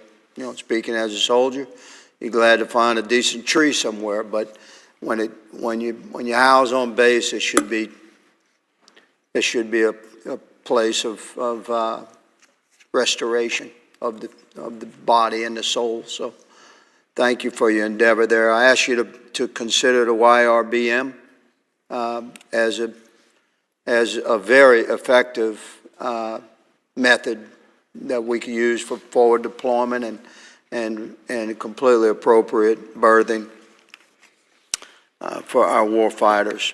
Regarding NAVC, Mr. Secretary, this is my 9th year serving we the people in this bizarre realm of Washington, D.C. And I've learned a lot about shipbuilding. You know, I was a police officer prior to Congress, so I didn't know anything about shipbuilding, really. But it's been a very steep learning curve, and I've been hard at it. And what I have learned is that there's some issues with NAVC. Let me just leave it at that. And I encourage you to address it aggressively. Many of the shipbuilders that I serve seem to have constant challenges with communications and design change and delays and contractual disputes. It's unnecessary difficulties, and I'm uplifted to hear that you plan to address that. Regarding platform support vessels, Ms. Secretary, I have a question for you there. The Navy faces significant logistics challenges in the Indo-Pacific region, and the Fleet Readiness Office has identified the need for and approved the use of at least a dozen or so at-sea resupply ships to enable refueling, rearming, and resupply of naval assets, both afloat and on shore, in contested environments and theaters of engagement via ship-to-ship operations and ship-to-port operations. So, I understand that the Navy's Fleet Readiness Office has identified commercially available platform supply vessels, or PSVs, as a potential solution here. Will you speak to that versus the time and expense of building vessels as brand new? Admiral and Secretary General. Yeah, I'll start. We are focused on 1 January 2027. I think there's an opportunity to use some vessels that exist today, not just for resupply and supply, but also for other things, counter C5ISRT and others, as we transition to this hybrid fleet. So I think it's an and answer. I don't think it's an or answer, and I look forward to working with you, sir. Yes, sir. Excellent. My dad was a Navy guy, so I learned to speak the language. By the way, Admiral, I can follow you. General? Sir, I think anytime we can use a commercially available vessel that's already extant, we should. It may not suit all of our needs, but if it meets 80% of our needs, then we got to call that good enough and move on. So I'm a big fan of using things that are extant now because it reduces the time burden, and time is the one thing in combat that you can't buy back. Well, roger that. Mr. Secretary? As I said, all options are on the table, and that's one we have to definitely consider. I mean, it's, as I said, there's the short term and long term, and we've got to, that is a big problem, and as the Navy likes to call the Indo-Pacific, we've got the tyranny of distance, so we need ships, and if that's the right answer, that's what we're going to do. So we've covered, thank you, Mr. Secretary, we've covered like 2 essential topics here as it relates to readiness and deployment and shipbuilding. That's the YRBM as a solution for berthing and platform support vessels reconfiguration for to serve our purposes. As we look at the budget, I look forward to discussing that. Thank you, Mr. Chairman. I yield. Gentleman yields back. Chair now recognizes the gentleman from Illinois, Mr. Sorensen. Thank you to our chairman and our ranking member. Good afternoon now to our witnesses, Secretary Phelan, Admiral Kilby, and General Smith. Thank you for your many years and your dedication to our great nation. I proudly represent the heart of Illinois, home of the 182nd Airlift Wing in Peoria. They are the experts on board C-130s, which can do everything from airdropping our troops into hostile areas, landing on nearly non-existent runways, to weather reconnaissance. But I must share a story. My grandpa Sorensen proudly served as a photographer in the United States Navy during World War II to support air missions. There are 9 framed photographs framed on the wall above my desk on Capitol Hill. You know, I know he would have been proud of me, having learned the reasons from him why we support those who serve us today. Today, the Navy Reserve flies the aging C-130T Hercules model as the Navy's only tactical medium intra-theater airlift capability. Secretary Phelan, can you speak to the importance of the Navy Reserve C-130s and why we must capitalize to the newer KC-130J models? I'm going to defer to my colleague here, Admiral Kilby, to give you. Great. So I do see a key component to transition, sir. I think we're roughly half legacy aircraft and half new aircraft. The new aircraft, of course, has a refueling capability, which is super important in the Pacific. So we are constrained in what we can put in our budget based on what we think the composite program is, but we are, and Vice Admiral Nancy LaCour is a strong advocate as her force flies that aircraft and how we put that together in our program. Great, I appreciate that, Admiral. I also wanted to take a moment to talk about a veteran who served on a submarine as a diving officer during the Korean War. From 1951 to 1955, this courageous American served our country in the Navy, just like my grandpa did.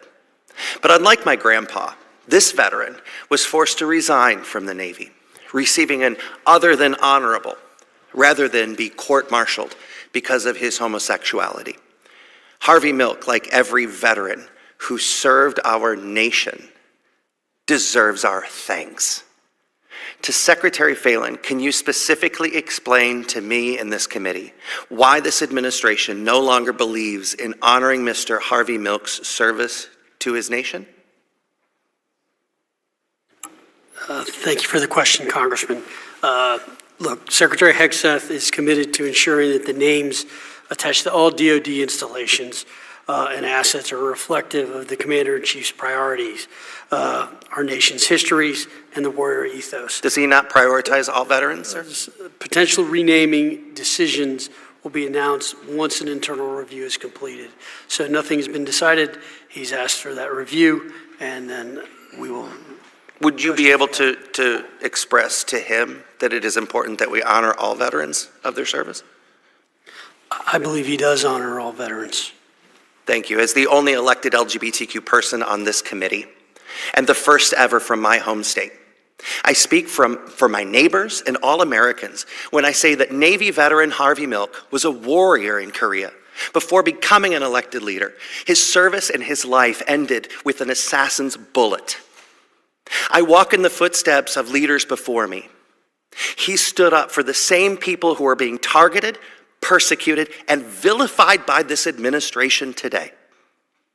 My grandpa taught me to stand up for every veteran and thank them every time I see them. Thank them for their service. But picking and choosing who deserves that thanks, it's not just wrong, it is un-American. Thank you to our witnesses for being here today. I appreciate your service to our nation, and I yield back. Gentleman yields back. Chair now recognizes the gentleman from Georgia, Dr. McCormick. Thank you, Mr. Chair, and thank you, gentlemen, for being here today. Good to see you all here well and healthy.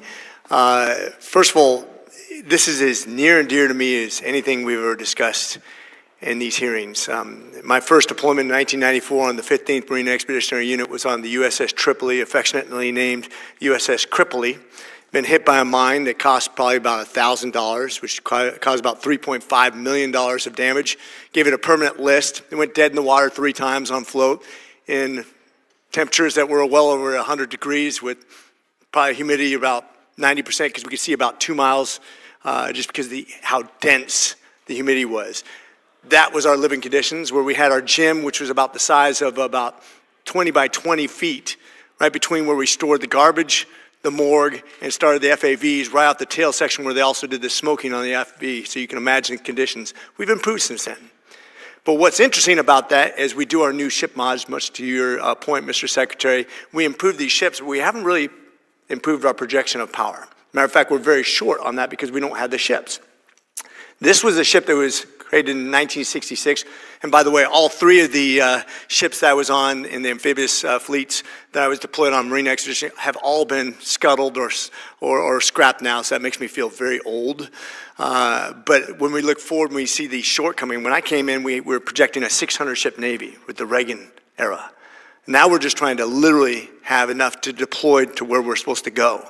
My question is, why not, Mr. Secretary, take a ship, an old LHA, and remod it and actually have a ship ready to go until we have a replacement with a smaller investment of time and money until we're ready for the next step and we have a ship actually ready. I know it costs money, but does it cost as money and time as it does with these new ship mods that are getting way over budget? As you said, 57% over on the best case scenario, with a delay of at least 6 months with the best case scenario. Why not hold on to some of those ships so we have projection of power? Because no matter how much we have of drones and all the new technologies and all the things we're doing to recreate our services, we don't have projection of power. You cannot replace that with a number. You cannot replace that with a drone. Why not do something in the short term to put that patch on there when we have a real significant challenge over in the Chinese seas and other areas where we need to project power right now? So I'll let the Admiral give you specifics because we are doing this in some cases, particularly like on the Ohio-class subs and things like that. I think it's really a question of, 1, what does it take to get those ships back online? 2, the costs of doing that. 3, the timing. So our issue is we have a shortage of workers. It's just, so if I take someone off a Columbia-class sub and to remod a ship to get it out there, I'm just going to extend that. And so that's, I think, difficult. I don't think it's as simple, and I'll let the Admiral comment on it, as just taking it out of the yard and putting it back in. And I think a lot of these ships, unfortunately, sit in the yard too long. Our maintenance schedules are too long. There are a number of these things compounding themselves, but let me let the Admiral maybe address it. I'll try to be brief. I think we should look at that. It's something that we should look at. Our history here hasn't been good. We had a program called the Cruiser Mod Program, and USS Tortuga came up yesterday in our hearing, and that's an LSD, which we're trying to bring back after the same program and having challenges doing that. So 1, the ship has got to be capable. 2, I've got to produce a ship that I'm confident can sail underneath the Secretary's leadership and do what our country needs it to do. So it would have to meet those conditions. Not to get political, but I tell you, we have about 16 million Americans out there that could be ship workers if they get off their butts and actually go back to work. That's one of the problems we have. We're trying to motivate them to do exactly that. Mr. Commandant, the Marine Corps has led the way and the only service to actually pass their audits in the last several years. What's your secret, and how could other services do better to copy the Marine Corps model to actually lead the way and be successful in the future of the way we manage our services? Well, sir, thanks for that question. We passed the last 2 audits, and we'll continue to pass them. Frankly, it's a culture It starts at boot camp. It starts at your first unit. You're issued a shelter half, 5 tent pins, 3 tent poles, and a guide wire. And when you leave the unit, you turn in a shelter half, 5 tent pins, 3 tent poles, and a guide wire, or you get your butt down to Saigon Sam's and you buy that because you are responsible for it. And we have individual accountability. You're accountable for your cleaning gear for your M16. You're accountable for your shelter half. And it starts and ends there. It's just 100% accountability. I'm out of time, but I think accountability is what government can learn from. God bless you. Semper Fi, gentlemen. Gentleman yields back, Chair, and I recognize the gentleman from California, Mr. Whitesides. Thank you, Mr. Chairman. I'd like to thank all three of you for being here today at a time when our main pacing threat is investing heavily in their own Navy, and the war in Ukraine is providing a forecast of what the future of state v. state warfare looks like. The three of you have especially pressing tasks, and I'm glad that this committee has the opportunity to discuss these issues with you today. I'd like to start by discussing recent reports that there is an effort within other elements of the Department of Defense to cancel the FA-XX program in favor of increased investment in the newly announced F-47. To me, that's the latest in a series of efforts to put all of our resources towards one solution. And I'll say to you what I said to your colleagues in the Air Force last week. It's important to pose multiple challenges for our adversaries. It's important to build multiple layers into our defenses. And so I remain concerned that pulling resources from the development of a next-generation Navy fighter in favor of a single Air Force fighter is both short-sighted and dangerous. With that in mind, Admiral Kirby, does the Navy still have a need for a next-generation fighter? In my opinion, we do. In addition to unmanned aircraft in the future, it's a thing we call air wing of the future. So MQ-25 is an unmanned tanker. I believe we need a manned 6th-gen fighter. We're not ready to make that pivot, but there is a place for unmanned aircraft for us in the future. Yeah, I would agree with that. Do you believe that industry can support the development of that next-generation Navy fighter? It's probably not I don't have an opinion on that because I haven't studied that, but my opinion is the Navy needs that fighter. Great. Secretary Phelan, in your testimony, and Admiral Kirby, in your testimony, you refer to the importance of bolstering the maritime industrial base, and I couldn't agree with you more. Our shipbuilding industry faces challenges that our rivals do not, and we have to make serious progress or risk falling irretrievably behind. There are myriad challenges that need to be overcome, but I want to focus now on workforce. Every time I speak with anyone in the defense industry, they bring me their concern about the future of the workforce. As a generation of skilled tradesmen and women retire, they're worried that they won't have the means to replace them. I have the privilege to represent two outstanding community colleges, Antelope Valley Community College and the College of the Canyons. I also represent the innovative defense companies and defense development facilities like Plan 42 and Skunk Works. They all agree on one thing. If these schools could graduate double the number of STEM or skilled trades graduates, our defense industrial base would employ them faster and would use them. So with that in mind, Secretary Phelan, can you describe the steps that the Department of Navy is taking not only to bolster its recruitment and retention efforts for service members, but particularly to support the educational institutions who are training the skilled tradesmen and women our defense industrial base relies on? So we continue to look at a number of different programs in order to get the workforce that we need. And I think there are programs going on around all the public shipyards that we have currently. And we continue, obviously, to support the educational institutions of the Navy. I think this is something that we are really trying to figure out what is the best mechanism to transfer that skill set. Because one of the things I'm learning when I visit with workers is the training that they're getting in some of these places is not as good as when they get to the yard. And we have to make sure we translate that better. And I think that is one of the key things we're still trying to figure out. And I look forward as we get that sorted together. If I could, thank you, Mr. Secretary. I do want to cite an effort that happened in Representative Kagan's state. It's in Danville, Virginia, where they set up an additive manufacturing center of excellence. It's got many components. I'll just talk about the one component where they're working on 5 different disciplines. So it's additive manufacturing, welding, non-destructive testing, QA, and a thing called CNC, which is subtractive manufacturing.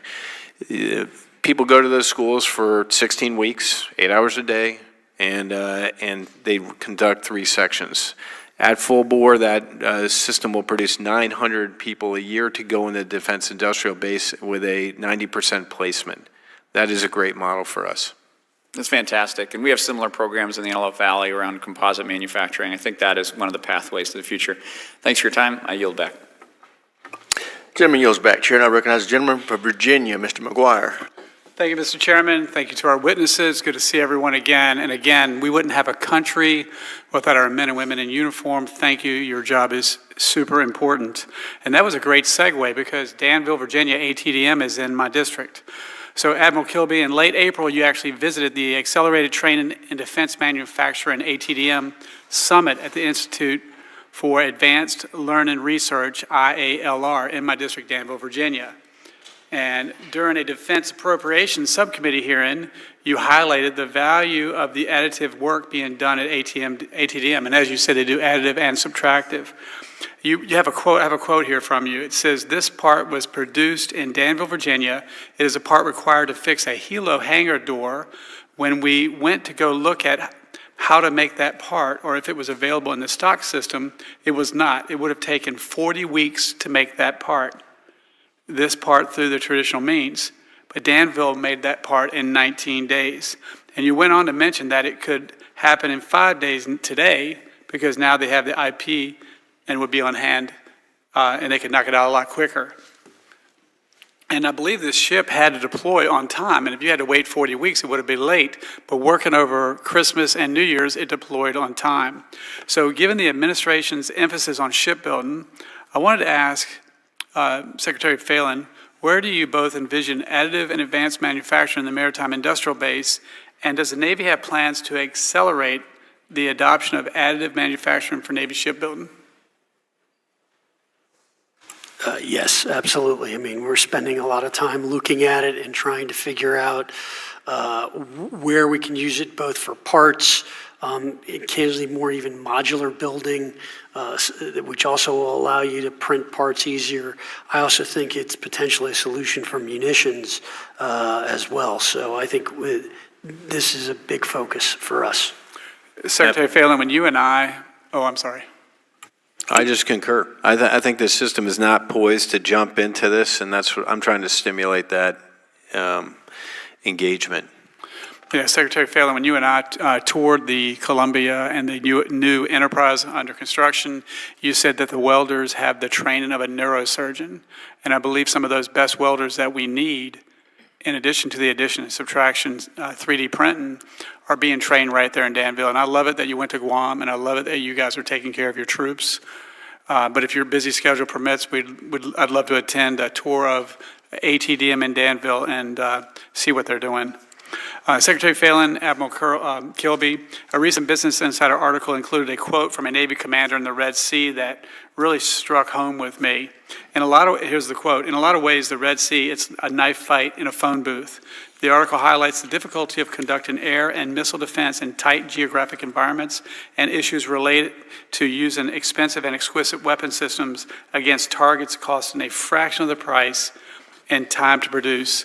Here we're talking about the Top Gun phrase, the need for speed.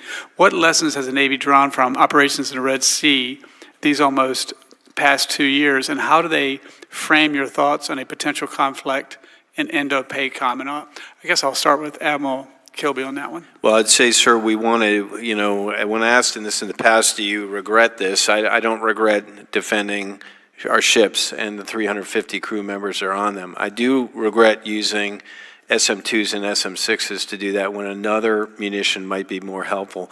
So we are now the Forward Strike Group is the next Forward Strike Group to deploy from the East Coast. We have put a number of systems on those DDGs, Coyote, Hellfire, Longbow, and others, which should allow us to not use those preeminent munitions that we'd like to lose for a more challenging threat, and we're going to experiment with that. And to me, that is the path for us, is to not get caught up into, I've got to totally integrate this in the system and it's got to be tested, but put the system on that we know works for the Army in the case of the Coyote.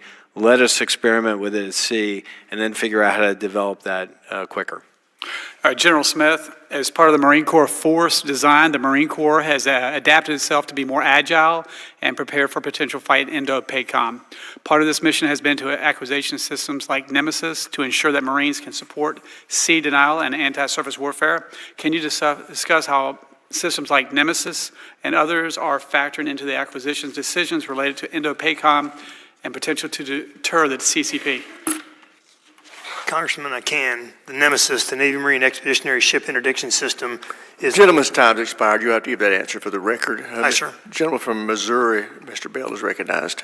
Thank you, Mr. Chair. To our witnesses, thank you for being here today. And also, I always like to include the folks with you that I see behind you. Thank you for your service as well. My district is home to the production of some of the most well-known and advanced naval aircraft. This includes the FA-18, the EA-18G Growler, and the new MQ-25, the Navy's first operational carrier-based unmanned aircraft. As I've said time and time again, the St. Louis region plays a crucial role in the backbone of our defense establishment.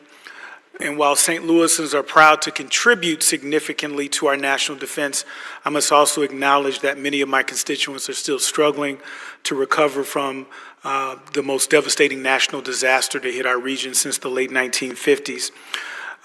This will not deter our pride in providing and supporting our national defense. We will rebuild. We will support our national security, and most importantly, we will continue to be a center for innovation, defense, and technology. The MQ-25, built in my district, is an accelerated acquisition program producing the U.S. Navy's first unmanned platform dedicated to its carrier air wings.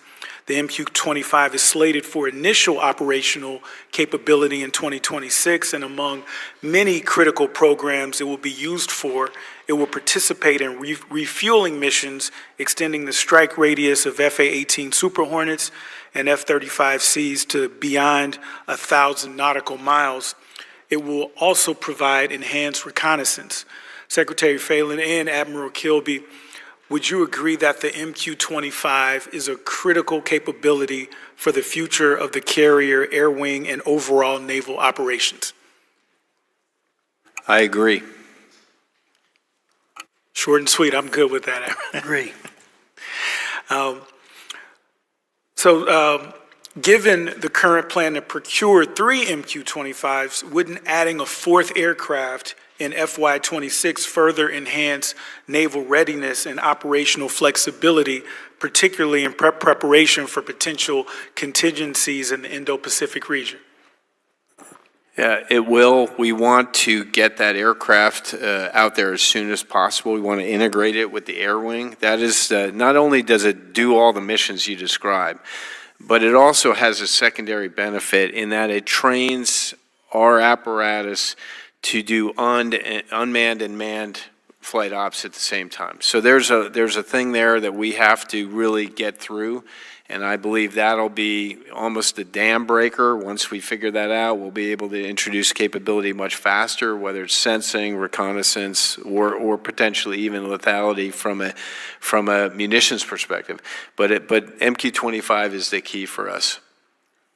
Secretary, anything? Did you associate yourself with those remarks, or agree, disagree? Okay, thank you. There have been reports that the Pentagon may be considering delaying or even reallocating funds away from the development of the Navy's 6th-generation fighter program. While I understand the sentiment of many in seeing the FA-18 production, or seeing the end of the FA-18 production, my priority is ensuring that our Navy is equipped with the most advanced aircraft possible to maintain strategic positioning across the globe, especially in the Indo-Pacific region. Admiral Kilby, can you speak to the potential ramifications of further delaying the development of procurement of the Navy's sixth-generation fighter? Yes, in my opinion, I believe the sixth-generation fighter is necessary for the Navy, just as it is for the Air Force. So to me, the thing that drives that necessity is the threat. And that aircraft is specifically designed to counter that threat for both services. So I believe it is important for us to produce a sixth-generation fighter and do all the things you discussed earlier, which is to create an air wing that is manned and unmanned and gives us the flexibility from the most survivable airfield, the ability to do what we needed to do. So to me, it's important to continue onwards here because I think China is not slowing down, and we shouldn't slow down either. Thank you. I yield back. Gentleman yields back. Chair now recognizes the gentleman from Indiana, Mr. Mismer. Thank you, Mr. Chairman, and thank you to all the witnesses for being here today. Secretary Phelan, my district is home to Naval Support Activity Crane, the largest Navy base in the continental U.S. and the third largest in the world, and home to NWSC Crane. Crane is at the epicenter of our defense industry and has one of the fastest growing hubs for the defense industrial base. But before I get to my questions, I'd like to extend an invitation to you and Admiral Kilby to come to Indiana's 8th District and see Crane and the great work my constituents are doing. Love to do that and look forward to it. Outstanding. Thank you, sir. Okay, absolutely. Secretary Phelan, both the executive order on restoring maritime dominance and the SHIPS Act aim to revitalize shipbuilding industry, not in just coastal shipyards, but deep into America's interior places like the Midwest along the Ohio River and the Great Lakes that have an abundant industrial potential. Can you describe how you plan to implement the President's EO and comment on how the Navy will use our nation's interior states who have a huge industrial manufacturing capability, such as Indiana, to bolster our shipbuilding industry? Thanks for the question, Congressman. Look, we're still going through the EO and ways that we can apply that. That EO is more focused on commercial right now, and so we're trying to figure out the military angle from that. And as I said earlier today, incorporating military design in our commercial shipbuilding, I think, is something we really need to look at and try to implement. And I am hoping that there are elements of that act that I think are very applicable. And so, in particular, if we open new shipyards, we can use aspects of that act to help probably incentivize military shipbuilding. Excellent. I'm familiar with the Maritime Industrial Base Office and the good work they're doing. I'd encourage that office to visit the cities and towns in Middle America as much as possible. Is there anything else that the Navy is doing that might not be well known toward expanding our shipbuilding into the interior parts of the U.S.?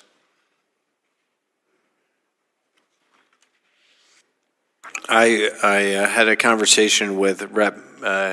Capter and recommended to her, again, the things I think we could do. I described with this one site in Danville. I think we need many Danvilles, and Illinois would be a great place to instantiate that.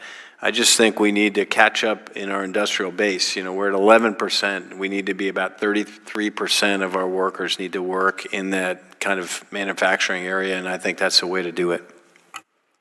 I'd also say, look, I think the Midwest in particular has got very good manufacturing in general, so whether it's components or other things, the supply chain, we have far too many parts that are sole source supplied and are very small. We need to really rationalize the supply chain and think through that and how that works. And I would think there are places in the Midwest, given its history and heritage, that could be beneficial to that. Okay. Thank you. Secretary Phelan, one of the areas that NSWC Crane is researching, and that I'm particularly focused on, is enhancing our strategic and theater deterrence through conventional prompt strike and nuclear-armed sea-launched cruise missiles. Within the CPS program, a leading technical risk is whether a novel CPS launch design could impart risk on the platform during an underwater launch. For that reason, the CPS program has invested in an underwater test capability. The underwater test launch schedule is dangerously late. Are you focused on maintaining the underwater test launch capability schedule? to ensure the testing schedule has enough time to reduce the risk of submarine deployment over missile programs? Sir, I need to get back to you on that. I will engage Vice Admiral Johnny Wolf, who runs the strategic program, and come back to you with an answer about whether we're concerned or not. But in short, I support that facility, and I just need to understand the specifics more to get at your concern. Okay, and I'd say, if you come out to Crane, that'd be a great place for both of you to visit, to see what they're doing and see what can be done to gain scheduled time back. It will be a national treasure and vital to our defense. With that, I yield back my time. Gentleman yields back. Chair now recognizes a gentlelady from Hawaii, Ms. Takuda. Thank you, Mr. Chair. Given reports that 21,000 DoD civilians have already taken the deferred resignation program, and with broader plans to cut up to 60,000 civilian positions, or about 8% of the workforce, there's a deep concern in Hawaii that these top-down reductions will compromise the Navy's ability to follow through on the Red Hill cleanup and closure. Mr. Secretary, you know how deeply personal the Red Hill disaster is to absolutely everyone who lives in Hawaii.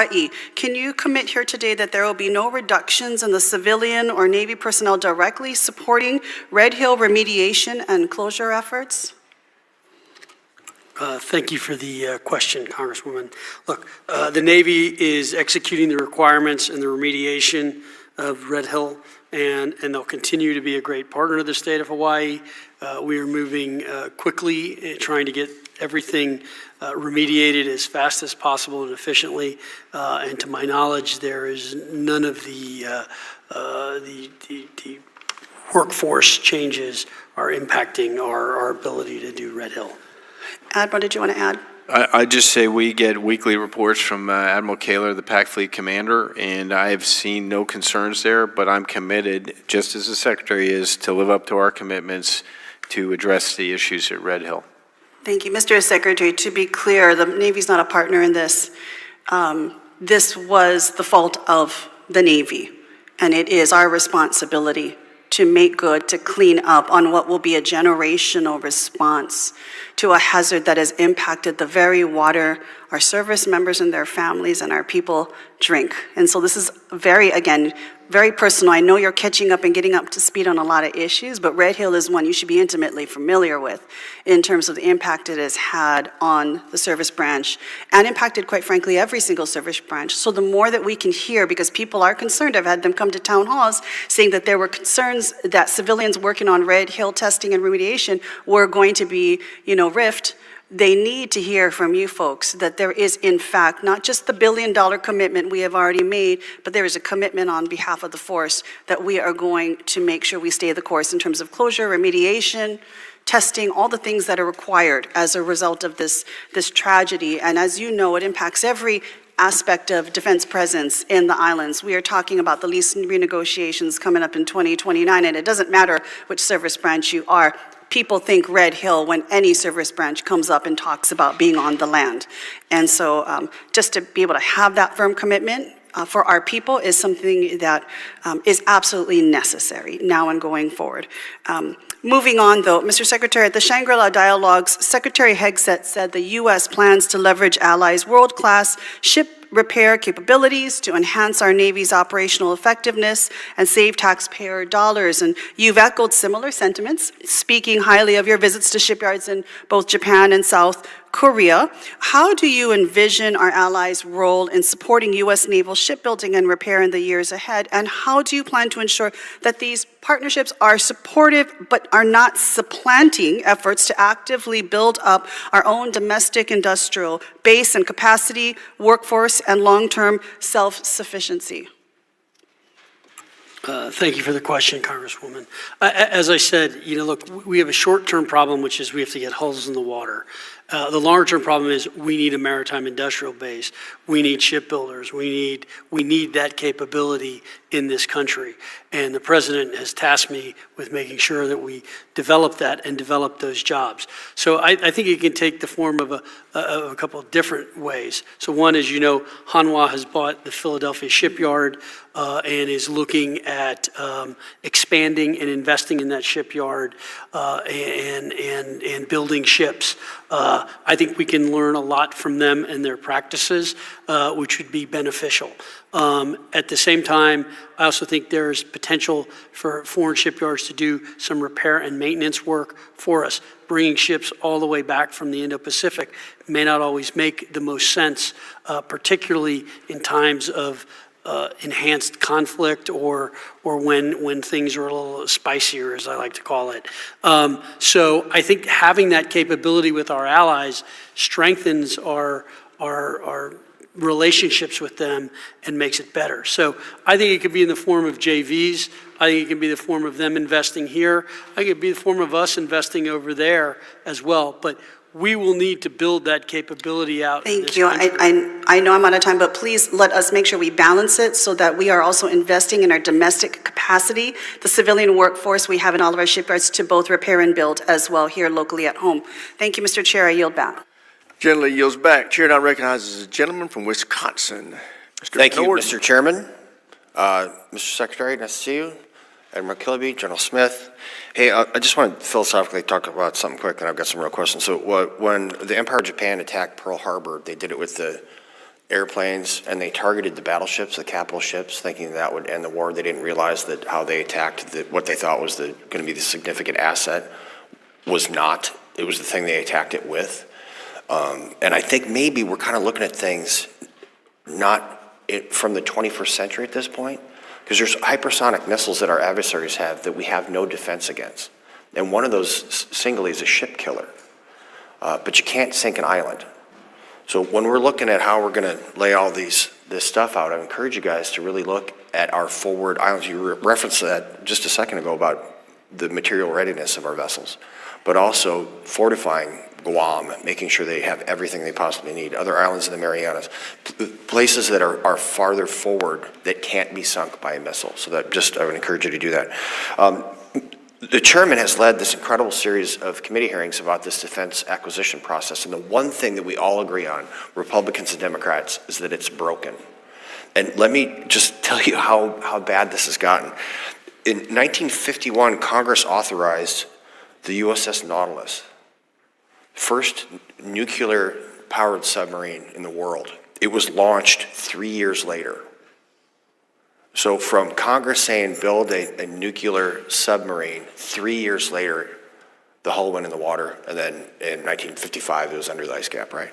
So what we're trying to do is get to a place where we stop having all of these exquisite requirements to the point where we can't even build them.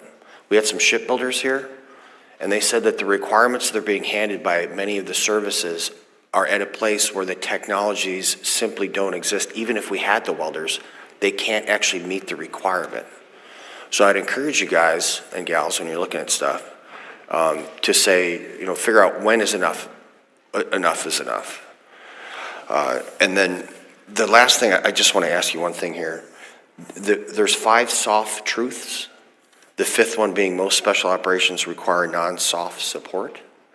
And when you guys are having these discussions, and I fully agree with making you guys a more lithe service, nimble and responsive, I just don't want you to forget my soft brothers when we're talking about removing platforms, because, SEALs don't fly refuelers, and we don't drive ships. And honest to God, Admiral, that's a great thing. We don't drive them because we'd wind up in the rocks and the liquor cabinet would probably be empty.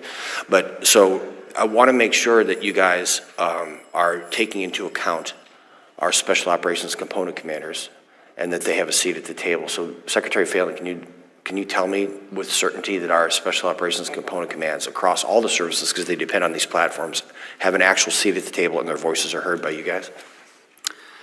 Congressman, yes, thanks for the question. Look, I think it's critical, and I think the services, both MARSOC and SEALs and Naval Special Warfare. I was at SDV-1 on my way back from Guam, so I spent some time with that team and see some of the things they're doing and the capabilities they have, and it's very good. And same thing with MARSOC in Camp Lejeune is doing some very, very good and excellent work. So I think SOCOM, or Special Ops, has a unique role and has a big multiplier effect for what they do, and we'll have a seat at the table and part of that whole force structure. Well, thank you very much. And Mr. Chairman, with that, I yield back. I thank the gentleman. The chair now recognizes the gentleman from Virginia, Mr. Bindman. Thank you, Mr. Chair. Secretary Felon, Admiral Kilby, General Smith, thank you for testifying today. I have the privilege of having both a Navy and a Marine installation in my district. I have Quantico, the crossroads of the Marine Corps, and I have Dahlgren, which is really a gem that most people have not heard of, but has national level exquisite capabilities. And so, General Smith, I had the opportunity to observe Marines testing offensive drone platforms in my district in Quantico last week, and it was an impressive demonstration of tactical innovation. It's actually, I think the Marines are the first ones and the only ones that are testing offensive drones in the country on ranges. And some of these included commercial off-the-shelf products that were highly affordable, and I appreciate the focus of your testimony on the Marine Air Defense Integrated System, MADIS. You explained that we currently have the ability to neutralize threats from Group 3 to 5 UAS, but we only have the ability to disrupt Groups 1 to 3 UAS. We saw the Ukrainians successfully demonstrate in Operation Spiderweb. These small commercially available drones, especially Groups 1 and 2, pose an escalating and asymmetric threat to U.S. forces. How do we ensure that our forces have the capability to neutralize, not just disrupt these drones at the squad or platoon level? Well, sir, you've hit on a challenge that we still don't have an answer for. We're looking for that solution. We're constantly innovating. We're looking at drone-on-drone strikes, which is like hitting a bullet with a bullet, which is difficult. But we're looking at some technological means to knock the drone out of the sky in terms of disassociating it from its operator, making it go to full autonomy mode, and then getting into that autonomy mode and disrupting that. So we really don't have a solution yet, but it is something that we are looking for. Yeah, so in that scenario, if there was a GPS-hardened swarm of drones, low-cost drones launched against a forward-deployed Marine element, those Marines would not today be able to defeat that threat. Is that accurate? In this classified setting, sir, I would say that is partially accurate. We have systems that are designed to bring down drones, but they're unsatisfying if you're a young Lance Corporal. Yeah, so I would say, obviously nobody has a solution to this, but the best test bed and probably the most innovations in this we're seeing in the European theater in Russia and Ukraine. And they have been fighting drone war for the better part of the last year and a half, certainly, although drones have been on the battlefield since the start of certainly the major invasion. And I'm concerned from both an offensive and defensive perspective. I mean, our installations are frankly not protected right now, and there are some things that Congress can do to help in that regard. I think 130I regulations and other things, I would love to see how we can help, how Congress can help, how we can break the logjam in this context. And I truly believe what we're seeing right now is sort of a revolution in warfare, certainly in land warfare, as profound as the introduction of a machine gun in World War I or aircraft carrier in World War II. And I think the Marine Corps needs to have dedicated doctrine and military specialists. And I saw what was a great potential example with the marksmanship team out there at Quantico, that they put together a team that had a CW5 EOD expert and others, and they just started doing things, and they had the proper level of approval, and that's where we need to be. We need to move fast and literally break things in this context, otherwise we'll fall behind.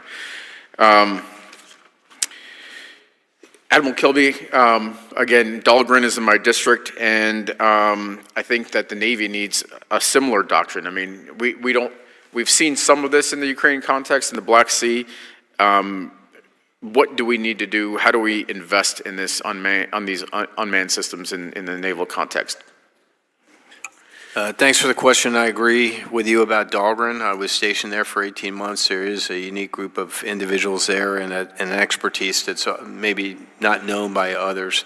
I think we just need to experiment. And our area of non-traditional sea denial is an area where we're investing in unmanned air, surface, and undersea vessels to bring an effect to bear. And I just think we need to continue there, sir. I recognize I'm short on time. Thank you. I yield back. Gentleman yields back. Thank you very much for your service to our nation, for your attendance here. It's been very helpful. Our Defense Department faces some enormous fiscal challenges and structural challenges. None are greater than what's on your shoulders with our nuclear submarines and our shipbuilding challenges. So just know that we want to be a partner with you. So as soon as you can come up with a path forward, please share it with us so we can try to help you move down that path in a successful way. And with that, this hearing is adjourned.